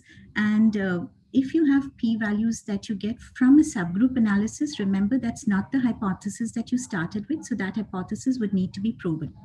Now, coming to the question on, do manuscripts always need a good statistical study? If I've understood the question correctly, I think what's important is that we need to think about statistics the moment we start thinking about the research question. We've got a good protocol in our hand. We need to put the statistics into place right at the point of writing the protocol.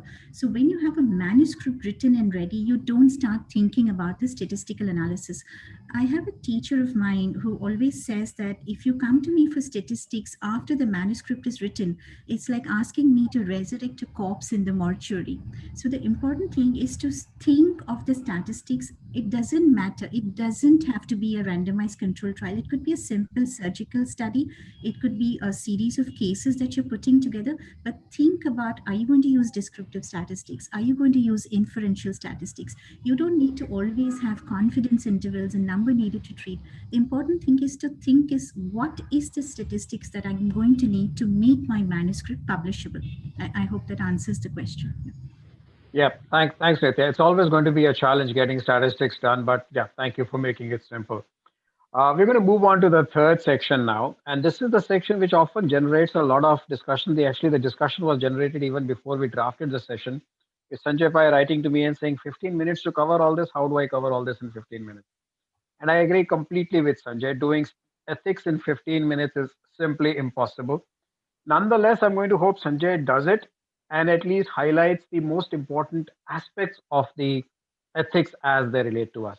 So Sanjay is a surgical pathologist at the Columbia Asia Hospital in Bangalore. He's also the current editor-in-chief of the Indian Journal of Cancer, and of course on the editorial board of the Indian Journal of Medical Ethics and the National Medical Journal of India. So Sanjay, all yours.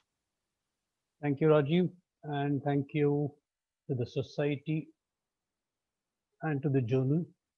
I need to share my screen. The advantage of Zoom is that I can wear a kurta and speak from my bedroom. The disadvantage is I'm a Luddite and I have to figure out how to share my screen.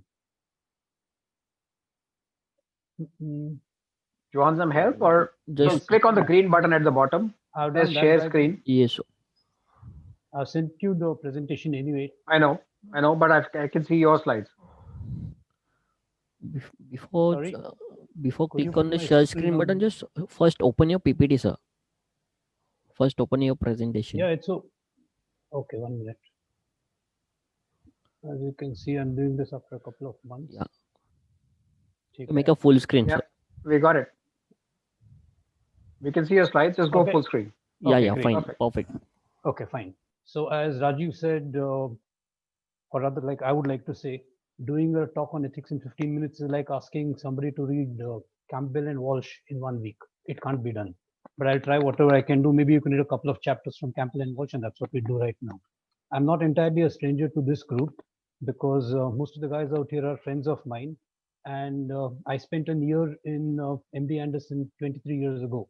So that's also there. And I have reviewed a book for the Indian Journal of Urology before. So I'm very much out there with you guys. Okay. Now, if you have a very quick look at research misconduct in the last 45 or 50 years, you'll find that there's research misconduct in breast cancer, oral cancer, stem cells, anesthesia, and so on, but nothing in urology. So that's the good news.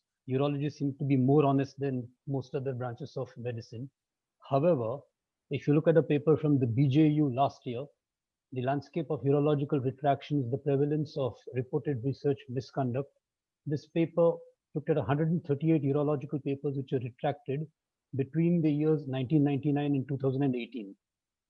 Incidentally, there were 3 from India in that, and from that 93 or 66% of these papers were for research misconduct. I'm using percentages out here because we've crossed 100 retractions. Okay, Piyush. Okay, so 93 were for research misconduct, and most of these were for plagiarism, ethics committee consent, authorship, falsification, and fabrication. And I'll come to all of these terms during my talk. Ethics, as we all know, deals with what is obvious, the black and white areas of morality, but more important, it deals with the gray zones. And really, it's in the gray zones that some of us trip, and that's where we need to be extra careful. For obvious reasons, ethics has an overlap with legality, but it is important to remember that all that is legal is not ethical, and all that is illegal is not unethical. A little bit of, well, in this age of Atmanirbhar, we need to keep this in mind. I read this statement a couple of years ago. Along with economic strength, space technology, and software expertise, India is also a leading nation in fraudulent scientific research. All of us know it. We read it in the papers. At least once in a couple of weeks, we read about research misconduct, though obviously, like I've just told you, it doesn't seem to be in urology. The question arises, why do people cheat? And there are a couple of reasons for this. The first and foremost is the publish or perish mentality or culture, and this is linked directly to promotions. About 4 or 5 years ago, the Medical Council of India introduced rules where it said that promotions would be given to people in med school, to teachers in med school only if they had papers, and that instantly gave an opportunity to everybody, or a need to those who were incapable of independent thought, to land in areas where they could cheat and try to have papers. The second thing is fame. Good papers, especially in big journals, give you instant fame, and you are in the papers and you become famous overnight. The two examples of research fraud recently in the Lancet and the New England Journal of Medicine related to coronavirus or COVID-19 were probably examples of fame, though it might also be linked to the fourth thing, which I'll come to next. The third thing is, of course, monetary rewards. An extreme example would be the Nobel Prize, where you get ultimate fame and monetary reward, and that is what many scientists aim for. The last is what Stephen Locke, ex-editor of the BMJ, calls the Messiah complex, where in your heart you know you are right, but you don't have the time to do the research, and so you create fraudulent data. I suspect that these retractions from the NEJM and Lancet were done by guys who had the Messiah complex. They wanted to save the world, but they didn't have the time to do it. Again, why is fraud wrong? Instinctively, all of us know that fraud is wrong, But it's worthwhile looking at some of these things because it may not have struck us about the wider ramifications of fraudulent research. First and foremost, let's be very clear. Almost certainly you are going to get caught someday. And when you're caught, it damages you, it damages your reputation, it damages the reputation of your institution. It hurts your profession. By doing fraudulent research, you put patients or animals at risk. It's a question of economics. You do bad science or you perform fraudulent research, somebody believes it and goes and does another study based on that and wastes money doing that kind of science. There are obvious legal issues. And finally, when you're trapped, when you're caught, it shames you and your family. And you don't want any of the above, let alone all of the above. So the ethical issues which come into play in writing a scientific paper, biomedical or otherwise, are plagiarism, falsification and fabrication, ethics committee or patient consent for studies, failure to publish, duplicate publication or salami or imalas, conflict of interest, authorship issues, not complying with legal issues. This is legal really, not really ethical, but I need to put it out here anyway, and not retracting a wrong paper. We'll begin off with plagiarism, and plagiarism is using somebody else's ideas or words without permission or acknowledgement. That's the definition, and that's what we need to understand. The plagiarism may be an intellectual theft where somebody has discussed an idea with you, maybe over lunch, and you decide to use that idea to publish a paper of your own and leave that person out. You've stolen an idea. It may be plagiarism of language, and that is the most common plagiarism that we see, where in this age of Google and with the relative ease of copy paste, you just pick up paragraphs from other papers and pass it off as your own. Self-plagiarism, which sounded like an oxymoron the very first time I heard of it, is also plagiarism. And what is self-plagiarism? Self-plagiarism is when you published a paper on a certain topic and publish another paper sometime later, copying large parts of the earlier paper into the next one. Why is this? Although you're quoting yourself, why is it considered unethical? I'll come to that in a couple of slides from now. And I thought I should mention something out here which I've not mentioned earlier. And I say this, I've not mentioned this earlier because I've given this talk hundreds of times literally, but this is something I've not mentioned before. Beware, copying from elsewhere, even while mentioning the reference, is often plagiarism. People think that if they can pick up a whole paragraph from some other article and publish it in their paper and give the reference number 27, it's okay. It's not. You have to write it in your own words. And I'm not sure who it is, but one of our bodies has this 10% rule. You're allowed to have 10% of plagiarism or 10% of similarity to other papers legally, but I as an editor do not accept that. I think anything can be rewritten in different words with the possible exception of hardcore definitions. A definition you cannot change or a criterion given by a society. But apart from that, everything can be rewritten and I don't accept 10% at all. So what's falsification and fabrication? Fabrication is cooking up data. That is, you create a data or a paper of 100 patients, none of whom exist. Falsification is, is when you manipulate the data. You have 98 patients, but you decide that it's not good enough because you won't be able to talk about percentages with 98. So you round it up to 100, or you have 102, you bring it down to 100. So that is manipulating data. Figures can be manipulated easily. Gels, particularly in molecular biology, can be manipulated to give you the results that you want. All of that is unethical. Salami publication is, I think all of you guys know what salami is, multiple slices of a meatloaf. From a single study is called salami publication, where you might do a study on 1,000 patients and then publish one paper of 600 patients, one of 300 patients, and a third one in a third journal of 100 patients. So essentially, all of them have the same message, the same findings, but different percentages, different numbers. It's a form of self-plagiarism. And again, I will come to why it is not on in a couple of slides from now. Imalas is, for those of you who have not figured out, Imalas is the opposite of salami. IMALAS is the opposite of SALAMI. And that is multiple papers with essentially the same hypothesis and the same message, but with incremental data. So you do a study at the end of 1 year and you have 100 patients, you publish it, it's a good paper. So after 3 years, you look at your data again and find you have 300 patients. So you publish the same thing with 300 patients. And after 5 years, you have 600 patients. Now you publish the same thing. You're going to have a few more references, but the message is going to be essentially the same. So that's not on. The biggest problem is in ethics is the problem of authorship. There must be intellectual contribution only to a paper. You cannot give co-authorship to the head of the department for the mere fact that that person is the head of the department. You do not include your spouse or your children because you want a happy home life. You do not include your friends with the logic that, and this is not uncommon, all of this is not uncommon, with the logic that you make me a co-author on your paper and I make you a co-author on your paper. So you see, you're both increasing your number of papers and going towards promotions. That's not on. You don't include your girlfriend or boyfriend, obviously. All of this is called gift authorship.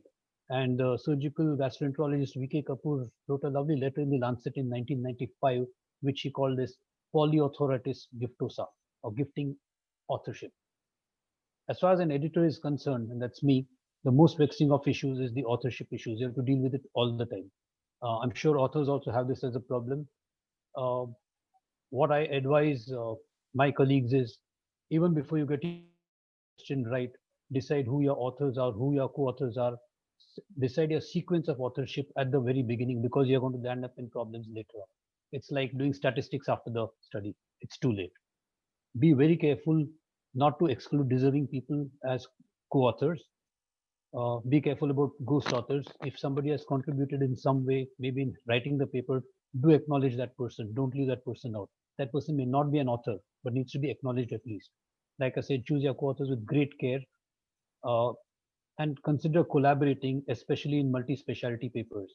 This is more true, I have found, as an editor, for case reports than for studies, where somebody sees an interesting case and decides to publish it, not realizing that there are people from other departments also wanting to publish the same paper. And you can't afford to have 3 or 4 case reports. You can't even afford to have 2 case reports of the same case in different journals. It's absolutely not on.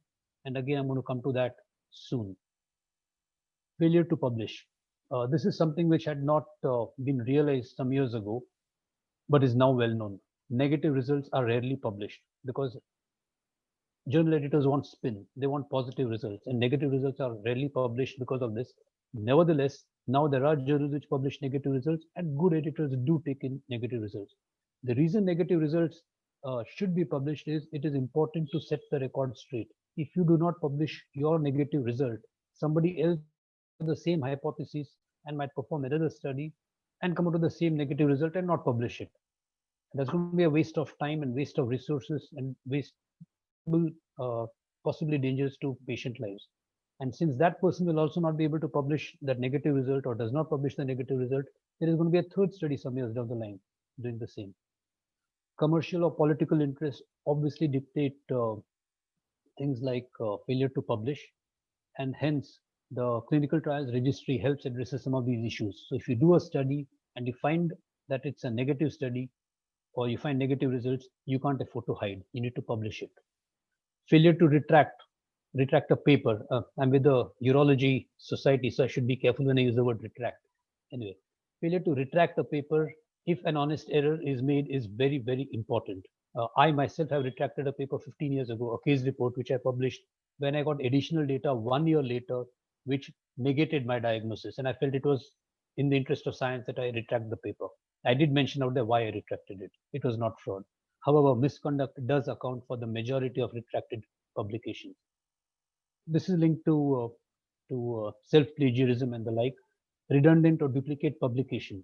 A paper that overlaps significantly with the previously published paper. What I told you about Salami and Himalas. Why is it a waste of time? It's a waste of time for the editor because the editor has to look at it.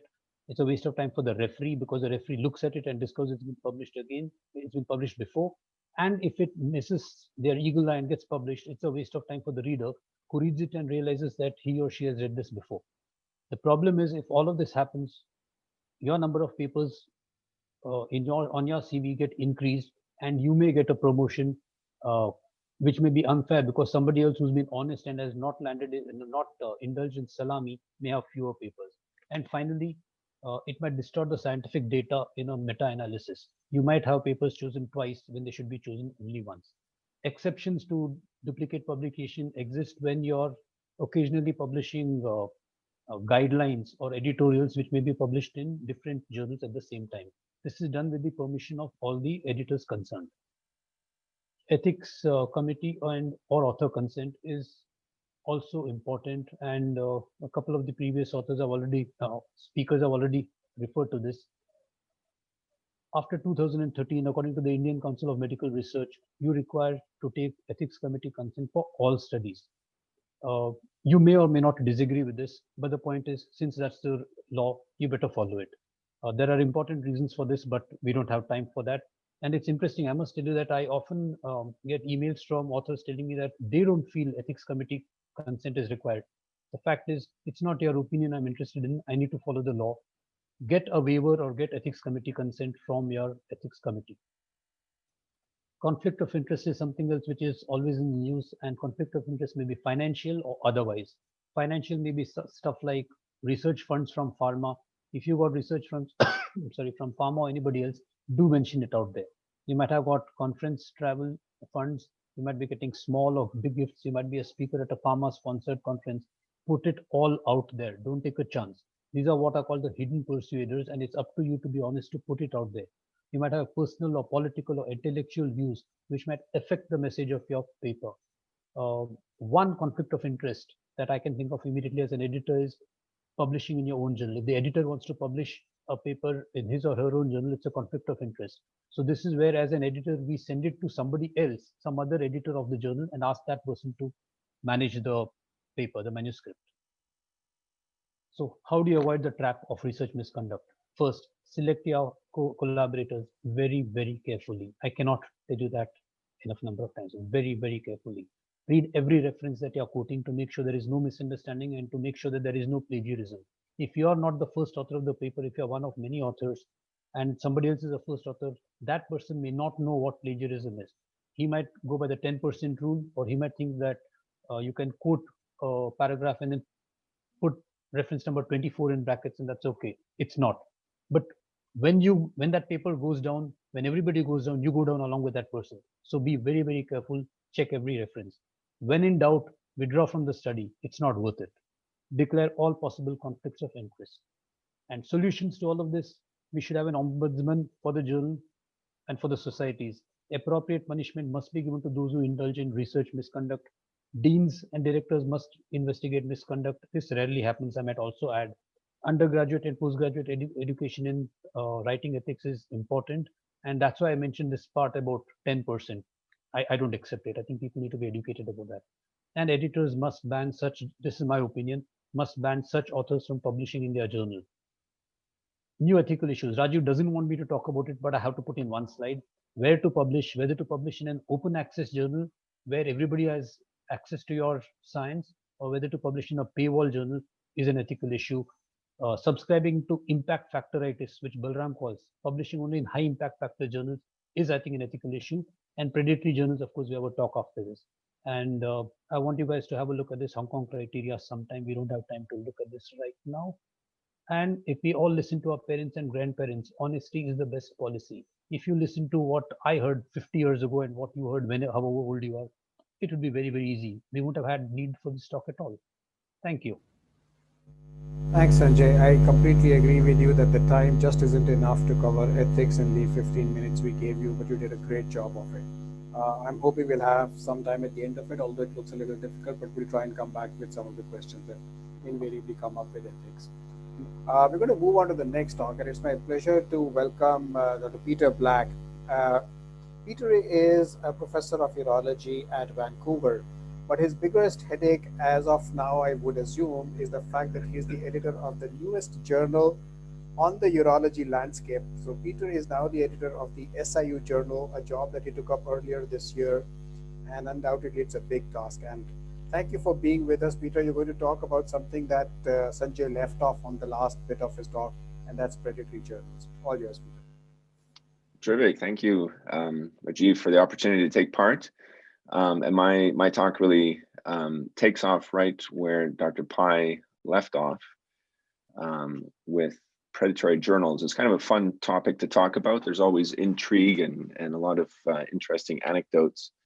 But let me just jump right in. So I thought I would try and do this a little bit systematically and not just tell anecdotes. I'll try and define what a predatory journal is, why they exist, how we can measure exactly what's going on in this predatory space, how a potential author can recognize a predatory journal, and maybe some of the things that we need to do at a higher level to try and address this problem.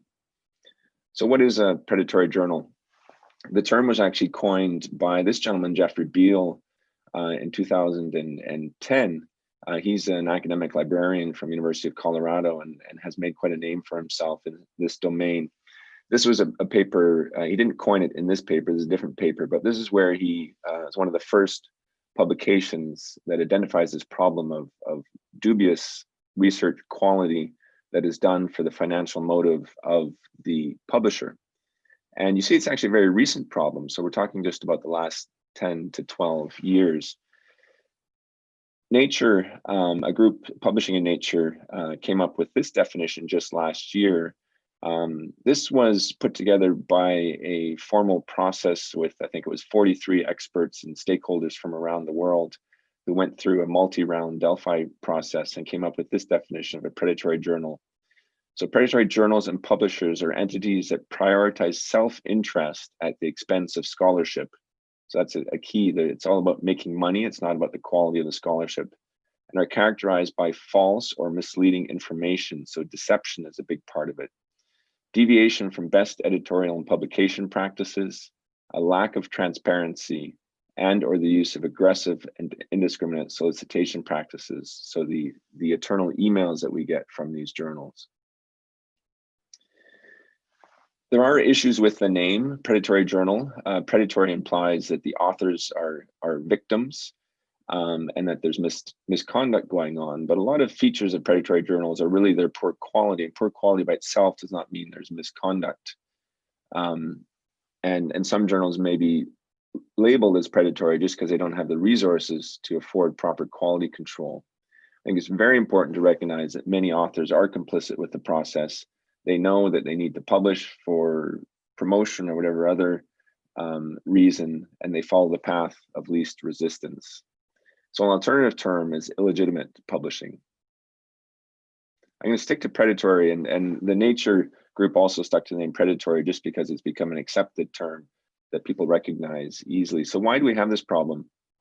Well, traditionally, an author would go to a journal with a paper, and the journal would have to actually invest a lot of effort to edit, to copy edit, to print, to distribute. It was actually an expensive process, so it made sense that it would cost money. But these days, everything is digitized, and despite digitization and the fact that the authors, reviewers, the editors, most of them are not being paid, and the publisher actually does not have great expenses, prices have really gone through the roof. And this opens up the possibility for the predatory publishers just to make money on this. And it ultimately comes down to supply and demand. There are hundreds of thousands of scientists that need to publish to earn tenure and promotion, the publish-or-perish paradigm. Often in countries around the world, the requirement is that scientists have to publish in international journals, and so many of the predatory journals are specifically labeled as international. And really perhaps the biggest problem is that the committees who are reviewing scientists for promotion or tenure do not necessarily check the quality of the publications. If they did, we could perhaps stop this process before it got too far. There are models for pay to publish. So in South Africa, for example, the more you publish, the more money you will earn, and that leads to salami publications, for example, and other dubious methods that will lead to scientists publishing in predatory journals. And of course, it's just easier. It's faster and easier for authors to publish in the predatory journals. I think open access has really been the impetus that has accelerated this over the last 10 years, which is why we've heard so much about it in the last 10 years. Open access is a good thing. The idea is that you provide content to everybody around the world for free, which should accelerate research progress. But somehow it has to be paid for. And so the publishers will generally charge publication fees or article processing fees to the authors. Now, page charges by itself is not a bad thing, and it has been common for a long time. For example, the American Association of Cancer Research is a nonprofit organization that will charge for figures. It'll be something like $500 for a figure, maybe more if it's color, less if it's black and white. So this is by itself not new, but it does open the door, as I said, for fraudulent practices. And the issue is that you take the money, that may be okay, but you're not providing the product or the service that you promise. There's no proper peer review. The manuscripts are not being archived, et cetera, et cetera. So what are some of the numbers of exactly what's going on in the fields? It's actually hard to get concrete numbers. This was a publication from 2015 that's already 5 years old in a rapidly evolving field, but it does give some hard numbers. And they looked at the prior year, 2014, and estimated there are 8,000 predatory journals that published over 400,000 articles in that year. And you can see on the left the distribution of the corresponding authors. So the research is coming from these countries. And you can see that there's a preponderance of India and Asia, as well as Africa, less so from North America and Europe. I'd say surprisingly little from South America, which is also has economic challenges with respect to research. There's some evidence that this relationship is shifting, and there's certainly more. There's a more recent paper or commentary that indicated that half of the work is coming from upper middle and upper economic countries around the world. If you look at where the publishers are, a lot of them, again, are in India and Asia, which makes sense if that's where the market is. A lot of them are impossible to determine, which goes along as part of the nature of the business. A lot will also have offices or addresses in North America or Europe.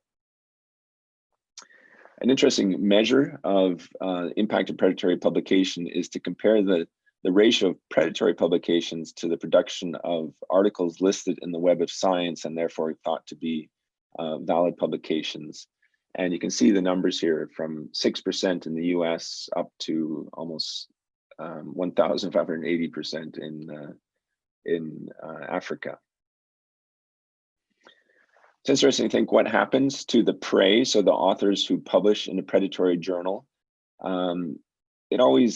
It's obviously stigmatizing, but it does raise concerns, because we cannot say that the authors have done something illegal unless we know that they've done it intentionally. And there are certainly authors who don't recognize the predatory nature of the journals. If an author recognizes it and tries to withdraw a paper, it's often very difficult. The request is either ignored or they're asked to pay even higher fees for the withdrawal. And sometimes these papers will never disappear. It is clear that these papers should not be listed in a CV if they're known to be in predatory journals. There are, of course, high-profile cases around the world. There's an investigation in Germany that showed some high-profile researchers and politicians even had publications in predatory journals. I know there are also high-profile cases in India. In 2017, there was one estimate that there are 30,000 academic journals, meaning non-predatory journals, and about 10,000 predatory journals. So about 1/4 of all journals were predatory. And in some research areas, it looked like predatory journals outnumbered the reputable journals, and up to 20% of them were actually listed in PubMed. There's a lot of money to be made, and you can see from this chart on the right, which looks at the processing fees in US dollars versus number of articles. And the vast majority are actually just in the range of 0 to, let's say, $300 US, or sorry, actually it's going up the y-axis, between 0 to 500 or so dollars. And the model has really become, for a lot of these journals, is make it cheap and you'll get more articles. And you can see in 2014, the mean was $178 per article in this study, $74 million overall. At the same time, the reputable open access was generating about $244 million in revenue. and the global subscription practice was 10.5 billion. So it is still a small part, even though it's a significant part of open access, but the anticipation is that it's growing rapidly. So how do we recognize predatory journals? Well, there are multiple tools out there. I found this publication from COPE, the Committee on Publication of Ethics, last year, to be particularly informative if somebody wants to take a deep dive into this issue. They actually define predatory journals based on the loss of the 16 principles of transparency. And these are things that you can look at in any particular journal and run through. There are other more succinct checklists that can be used, but let's just look at some of these issues. So the website, for example, often contains misleading or false information. It will often lack the serial number that identifies the journal. The name is often suspiciously close to other well-established journals. They will usually not describe the peer review process at all, or at least in any detail. It will often be unclear who the owner and manager of the journal is, or there may just be false claims. It's often unclear who the editorial board is, or again, there may be false claims. Copyright and licensing is often not listed, which is an important, just basic part of publishing for any journal. Author fees are often hidden and you're not actually asked to pay until the very end, or you're actually told there will be no submission fees, but of course there is a production fee at the end. Some basic policies such as dealing with research misconduct are not included. There's no statement on ethics. You can tell looking at archived papers that there's no real rhyme or reason to when the papers appear. Sometimes there is no access to prior papers. You're looking for the prior papers and you just can't find them. This will go along again with archiving, that archiving is a huge problem with the predatory journals. Advertising is a big one where, the direct marketing is a big one where we get these constant emails, many a day, from predatory journals. This is an example that I wanted to run through. This is one I got yesterday morning while I was preparing this talk, and it looks okay. If you know, then you know that Evans Publishing is a predatory journal. The title, of course, as someone who's been in the business for a few years, it looks deceptively similar to some other journal names, but I've never heard of this one. They want my paper by next week. I'm happy they spelt my name right, and I'm happy it's actually me they've written to and not one of my colleagues who I've collaborated with. They do include a serial number, which is good. They offer rapid peer review process, which is always a little bit concerning, or is at least typical for these. They tell me up front that they're going to charge me money, which is good. As I said, that's often not the case. But I wanted to look at this journal a little bit more closely. So I went to their webpage, which is actually very attractive and looks very professional. I think this is an indication of where the predatory journals are going. I think we've gotten beyond the emails and websites that are full of misspelled words and poor grammar, and they actually look quite professional. You can look up their editor-in-chief, who's a very reputable scientist who's done a lot of interesting work. They also have all these subheadings on the different parts of the journal. For example, they have a description of their peer review process, how long it takes, actually looks quite appropriate. If you hit the archive, you start wondering, okay, it goes back to 2014, and for the most part, there's only 1 or 2 papers per year, which is, of course, not what you would expect. They lay out their publication fees up front, which of course is easy to do, and it gives them a little bit more credibility right up front, so that you really at this point are having difficulty deciding if this is a predatory journal or not. If you go in and look at the editorial board, it is a little bit funny that they, for example, have residents and students. But what caught my attention, if John Davis is on the line still, he'll enjoy this one too, is that they list Vitaly Margulis as one of their editors. And Vitaly was a fellow with me under John's supervision at MD Anderson. So I reached out to Vitaly and said, hey, do you know that you're an editor on this journal? And of course, he had no idea. So it's typical that they will take identities and put them on their editorial boards. I also looked at the address. They have 2 addresses, which is typical. They're Headquarters is in India, but they also have a US address. And if you Google this, it's actually a private house in Maryland. And they've actually been outed for doing this previously with different addresses around the US. It's another typical process. What else can we find? Well, they're not linked to an academic society or organization. It's just purely publisher's paper. They do have the ISSN, but it's not listed in any of the databases, and it actually only appears in the ISSN webpage as of June of this year, even though the journal's been around for 6 years. Avens Publishing, as I said, is on one of the lists for potentially predatory journals, but otherwise it's really impossible to determine the quality of the peer review and the intent of the publisher, which are two of the most important issues in calling it predatory. I'm going to go through this quickly just because I'm a little bit longer than I wanted to be. This is Beal's list. As I told you at the beginning, he was a librarian in Colorado. Unfortunately, it's gone offline due to threats of legal action, but it still has a lot of information about journals that should not be published in. There are other pages such as this one, the journal guide. You can put in the name of the journal or the ISSN. And of course, there's a specific urology one, the urology green list that Henry Wu, I think, leads in Sydney, Australia, but it also involves an international advisory board.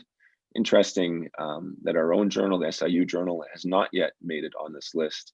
And I've taken this up with Henry to see what the process is to be acknowledged on this list. Finally, just one thing for authors, if they want a sort of an easy tool, there is this Think, Check, Submit tool, and this is a web page where they take you through a process of how you can assess a journal before submitting your paper. And I think one basic adage really makes sense, is that you don't want to submit your paper to a journal that you wouldn't or don't read or review for. That simple tool will help you along your way. So what can we do to fend off the predator? I think blacklisting may not work effectively because the journals are too smart and they adapt to overcome our filters. And of course, Beal's list, the downfall of it due to threat of legal action is also telling. So instead, I think most organizations are now are listing quality journals, and they need to be members of organizations such as the one listed here to indicate that they've been vetted for quality. There have been legal cases, so this is something that can be pursued in the court of law. And there was, in the US, the Omics group with 700 journals was recently asked to pay $50 million for deceiving authors because they were publishing something that they weren't delivering, which was peer review. But of course, the company is in India, and it's unclear if the dollars will ever be paid. I think open peer review is a very interesting idea. I'm not necessarily a fan of my individual review being published under my name, but if you think about it, it's the peer review that's the biggest limitation. The big journals are still keeping peer review confidential, and so nobody actually knows how any given paper has been reviewed. But if we put the peer review in the public domain, we would quickly recognize which journals are genuine and which ones are not.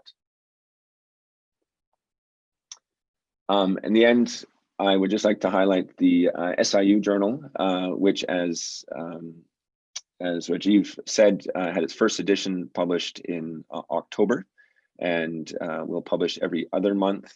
We welcome submissions from around the world, and we'd be very happy to have submissions from India, of course. Our goal is to reach a global audience and to invite and include global research. We have a very international editorial team with 4 associate editors, but especially regional editors. We want representation from all the different regions of the world. And you can see here our regional editor from Asia South is Sanjay Sinha from India, who's taken an active role in the SIUJ. So thank you very much for your attention. Thank you very much, Peter. I realize you've probably been up since 6 a.m. So again, we got John out of bed at 6 a.m. as well. So thank you very much for joining us. And the topic, of course, is always green. The last talk is actually a video talk from Dr. Joseph Smith. So before I go on to the last talk, I think I'll just take a question each for Sanjay and for Peter. Sanjay first. and this is a common issue, that in a discussion, when we quote somebody else's data or results and compare or criticize it in comparison with our own data, is that plagiarism? I'm sorry, could you go over that again? If you quote somebody. You are quoting somebody else's data in the discussion. So X said this, Y said this, Z said this, but we found this. Yeah, so but put it in your own words. Put it in your own words. It's always easy to rephrase. Don't take chances. Rewrite it. Like I said, except for definitions, everything else can be rewritten. Right. There are so enough synonyms around. Right. So the message there is, don't copy and paste from that article. Read it, understand it, and write it in your own words. And then and of course, put a reference at the end of it after you've rewritten it. Yes, that's right. And for Peter, again, this is a very important question. This comes in from Dr. Subnis. Who decides that a journal is predatory? How do you take that decision? Well, that's the big issue, and that's ultimately why this Beals list was taken down, because he was deciding who was predatory, and of course the journals were attacking him and saying, well, we're not predatory. And I think that's why it needs to be converted into the more positive message of requiring papers to meet certain criteria. They need to register with organizations or on these dedicated web pages, so that the quality can be vetted, and it will be determined that they are following proper publication and ethical standards. And so I think it does make sense, rather than trying to identify the bad actors, is that we have a list of the good actors, and there are multiple web pages for that. But ultimately, it's a very gray zone. I would add that if you looked up our SIU journal, it doesn't appear on a lot of these databases yet, just because it's too new. So one caveat is that newer journals will fall in a crevice that makes them look a little bit predatory. Yeah, I agree with you completely. It's going to be very difficult to have an absolute criteria other than to have a judgment call at some places. So thank you both for your talks and your questions. For the last talk, we don't have a live presentation, we have a video, and I'm extremely grateful to Dr. Joseph Smith, the editor of the Journal of Urology, who's put together this last talk for us. Despite having had a very tough 3 months in the last 3 months, he's found time to give us this talk, and I'm grateful to Dr. Smith. So we're going to have a video talk from Dr. Smith on how do you get yourself published in the Journal of Urology. And it's going to be played through the Medisage office. Please go ahead, Indy.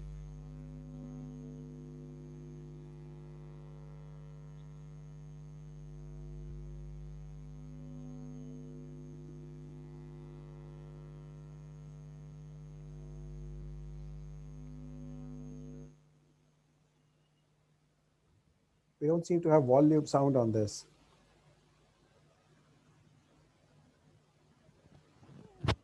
Would you like me to try it from my end with a PowerPoint? I have it on a PowerPoint, so I can do it, try and there. So it's visible? It's visible, but it's very slow and there's no sound. So let me share my screen. Let me try it through a PowerPoint on my screen. So now I'm stop my screen. Yeah. Okay, I'll try and do a PowerPoint share from my side.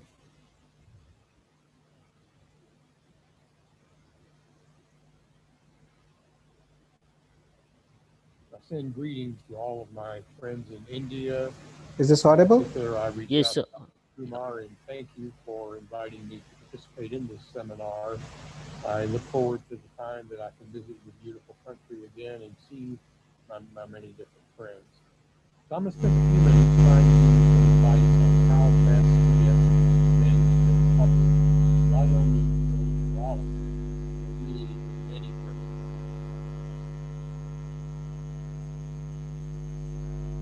Let me bring up my slides here.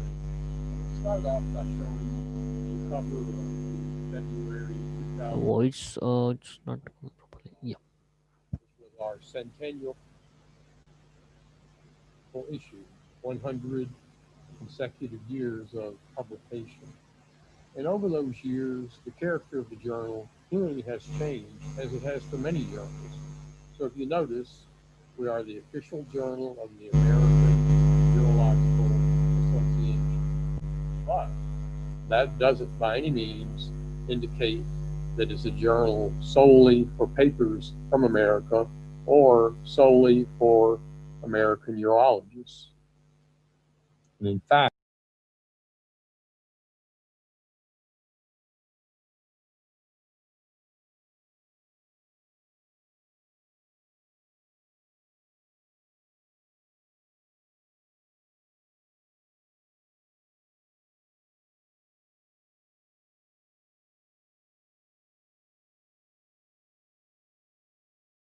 So voice is not come.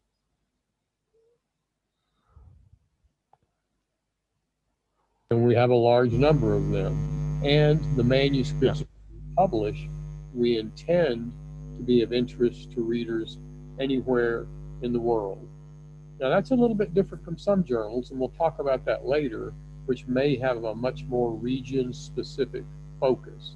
But a comprehensive international journal like the Journal of Urology, every article should be of equal interest to a reader from North America or India, and every article submitted from either place is viewed and judged similarly. It's hard not to talk about impact factor, not because it isn't a flawed metric, it's a very flawed metric, but like it or not, it's the most common metric that is used. And since I've been the editor, I'm happy to say that every year consecutively, we've had an increase in the impact factor for the Journal of Urology. And any journal editor would be disingenuous if he or she were to imply that the impact factor is not important and not at least a consideration in some of the articles that they publish. So what do I mean by that? Well, you have to pay attention to impact factor. And so the journal editor should make wise decisions about content of the journal, the page length, inclusion of highly cited articles, the relevance of the content, but also needs to understand that the most original or the highest quality manuscripts may not be the most highly cited. And the fact is that for the Journal of Urology, decisions about individual manuscripts are not based upon perceived influence on the impact factor. So what do I mean by that? If we have a manuscript that we think is high quality, that we think is relevant to clinical urology, that we think is of interest to our readers, but for whatever reason we think will not be highly cited and will not help the impact factor, we will still accept it and publish it. So you have to pay attention to impact factor, but at least for the Journal of Urology, it is not a significant criterion in deciding upon whether to accept something. But it's hard to get a paper published in the Journal of Urology. If you look at our overall acceptance rate, you can see that for adult manuscripts, it's 11%, 12% last year, so far 10% this year. We don't have a targeted number. We don't decide automatically that we're going to reject 90% of manuscripts. But we know it's competitive, and we judge each manuscript based upon its own merit. But that means that an author needs to understand that for the more competitive journals, like the Journal of Urology, it's hard to get a paper published. And you can see in the pediatric section of the journal, equally tough bar as far as acceptance. This is just something interesting to show, but it's the number of submissions by month for this calendar year. And you can see January and February, we were almost 200 submissions, pretty similar to what we've had historically. And then in March, April, May, June, you can see that the number of submissions didn't quite double, but it went up enormously. And it has stayed higher and actually has gone back up again in the most recent 2 months. So why is that? Well, everybody realizes that here's when COVID shutdowns occurred, really worldwide, which prompted people to finish projects on which they'd been working. And also many of these were COVID-related manuscripts. So it's kind of interesting to see the very large increase in the number of submissions that occurred. So why do we reject a paper? Well, it might be the wrong audience. I mean, we get papers that are much more suitable for a nephrology journal, a radiology journal, a pathology journal, and we tell that to the authors. This is not the best target audience for your work. Lack of novelty, that's a big one, because we see good studies, well done analyses, well written papers, but they're just not novel. They might even have robust patient numbers, but it simply repeats something that already has been published, perhaps even multiple times, and novelty is a key factor. No clear hypothesis. We typically don't like simply descriptive papers, one that just says, hey, this is what we've done for the last few years, these are the results which we've gotten. If you're doing a retrospective review, it should have a purpose. You're trying to show a certain point. You know, maybe your review will demonstrate that point, maybe it won't. But doing a review with a preset agenda is not favorable, or doing it just without any apparent hypothesis is also unfavorable. And you may have a great hypothesis, but if the data are insufficient to support or refute it, then the manuscript's not going to be valuable. Duplicate publication. We don't like it. We don't like it when people have already published aspects of it, are republishing the same patient data, or perhaps simply expanded upon it. And I'm not talking about plagiarism here. I'm talking about simply making relatively minor changes and, for the most part, publishing the same stuff. We don't like that. No journal likes that. And results not important.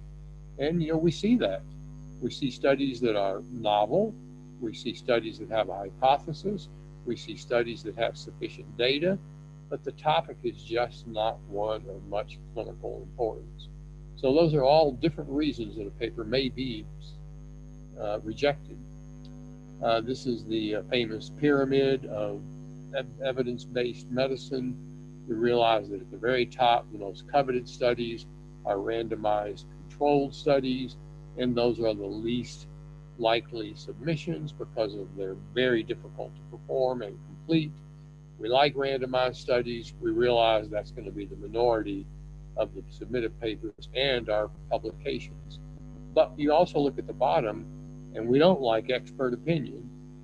Now, readers like expert opinion. This plays out very well on meeting panels, on state-of-the-art lectures, because people do respect certain experts. They want to know what their opinion is. But as far as a scientific manuscript, expert opinion is at the bottom of the pyramid. And of course, I've already alluded to the fact that randomized studies are the minority of submissions and publications. And you can see here's a graph of randomized studies in different areas. And they're more common, as for example, with drug studies, but overall for healthcare, they're not the most common. Repetitive publication. So that's what I was alluding to. Duplication of data, so-called salami slicing, which is where you take the same data set and it doesn't overlap completely, but you're slicing what should be a single publication into multiple publications. Repetitive publishing versus simultaneous submission. Obviously, submitting the same data or barely different data to multiple journals is unethical.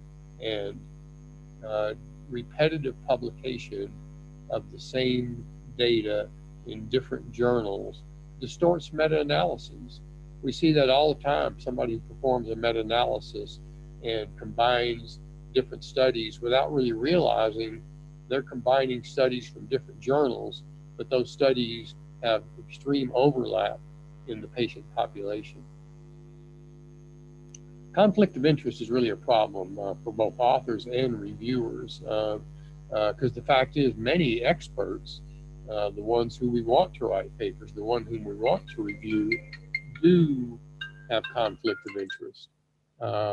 People receive industry funding, and that makes them experts in the field. So if we go to the bottom, conflict of interest does not disqualify a manuscript, but it must be properly disclosed, and obviously it requires extra caution to detect bias. So when the editor makes a decision, that decision may be acceptance of the submitted paper. No revisions are necessary. It's quite rare for us to make that sort of a decision on a first submission.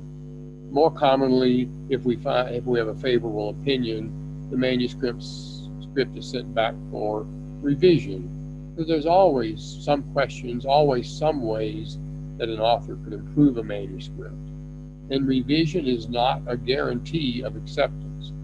Now, the fact is that most manuscripts returned for revision are accepted, but not all, because sometimes authors simply are not able or perhaps even willing to make the changes necessary in order to have a paper become suitable. But it is important for us to send to the authors enough information so that they can understand what we want in a revision. This is an important thing because we get, as I already mentioned, most of our manuscripts come from beyond North America, and for most of those, English is not their first language. We understand that. We do not reject manuscripts simply because the writing style is inadequate. However, it is a good idea to have a native English speaker help with the presentation. We can help with that if we accept the manuscript. It'll go through our editorial process. So authors are not judged solely upon the language quality of the manuscript, but it always helps to have it be in good shape. And of course, a final decision could be rejection. The manuscript, for one of the reasons we've already mentioned, is just not considered suitable. So are all decisions final? Most of the time, but we're willing to re-examine because we realize that we may not always get it right. And so if an author writes back to us and says that he thought a reviewer was off base, or that there are some changes they could make which will address the limitations, we'll consider that. And if there's enough merit in the author's complaint, we may seek additional reviewers, or we may permit revisions. So we try to get it right all the time. We know we don't get it right all the time. And so we are willing to consider revisions, although most of the time, I have to admit that we stand by our initial decision. Certainly not always. All right, this is an important slide because we need to recognize that study results should be generalizable. So if someone from India submits a paper to the Journal of Urology about a disease or a condition that is very endemic or specific to a certain area of India, or maybe to India itself, but has no relevance outside of that area, then it's going to be of less interest to it. Now, the fact is that most diseases of the genitourinary system, most treatments are generalizable, but sometimes the information is not. So population-specific results may be of relevance only to doctors who treat that population of patients. So it may not be of sufficient interest if the disease or condition is rarely seen in other countries. But here's where it gets a little bit complicated regarding socioeconomic factors, because I'm sure if you read the Journal of Urology, you notice that there are a number of papers that may be published about length of stay, sometimes about cost of care, sometimes about pathways that can influence discharge or readmission. And socioeconomic papers such as that often have very different implications depending upon the healthcare delivery system. So we're aware of that, and when we publish a paper about, for example, length of stay for the North American population, that may be not of much interest to people in different healthcare delivery systems and vice versa. So we try to have our papers be of interest to all readers, but realize that sometimes things just simply can't be totally generalizable. So submit novel papers, submit papers that have a clear purpose and hypothesis, analyze your data, and present it well. Choose your journal properly. Choose one that's going to have the right target audience. And I encourage you to seek publication. There's a lot of satisfaction that comes from it, but it also is important in trying to do what we all want to do, which is improve the care of our patients. So again, I thank you for your attention. I wish I could be with you in person, and I look forward to the day when I'll actually be able to do that. Thank you for your attention.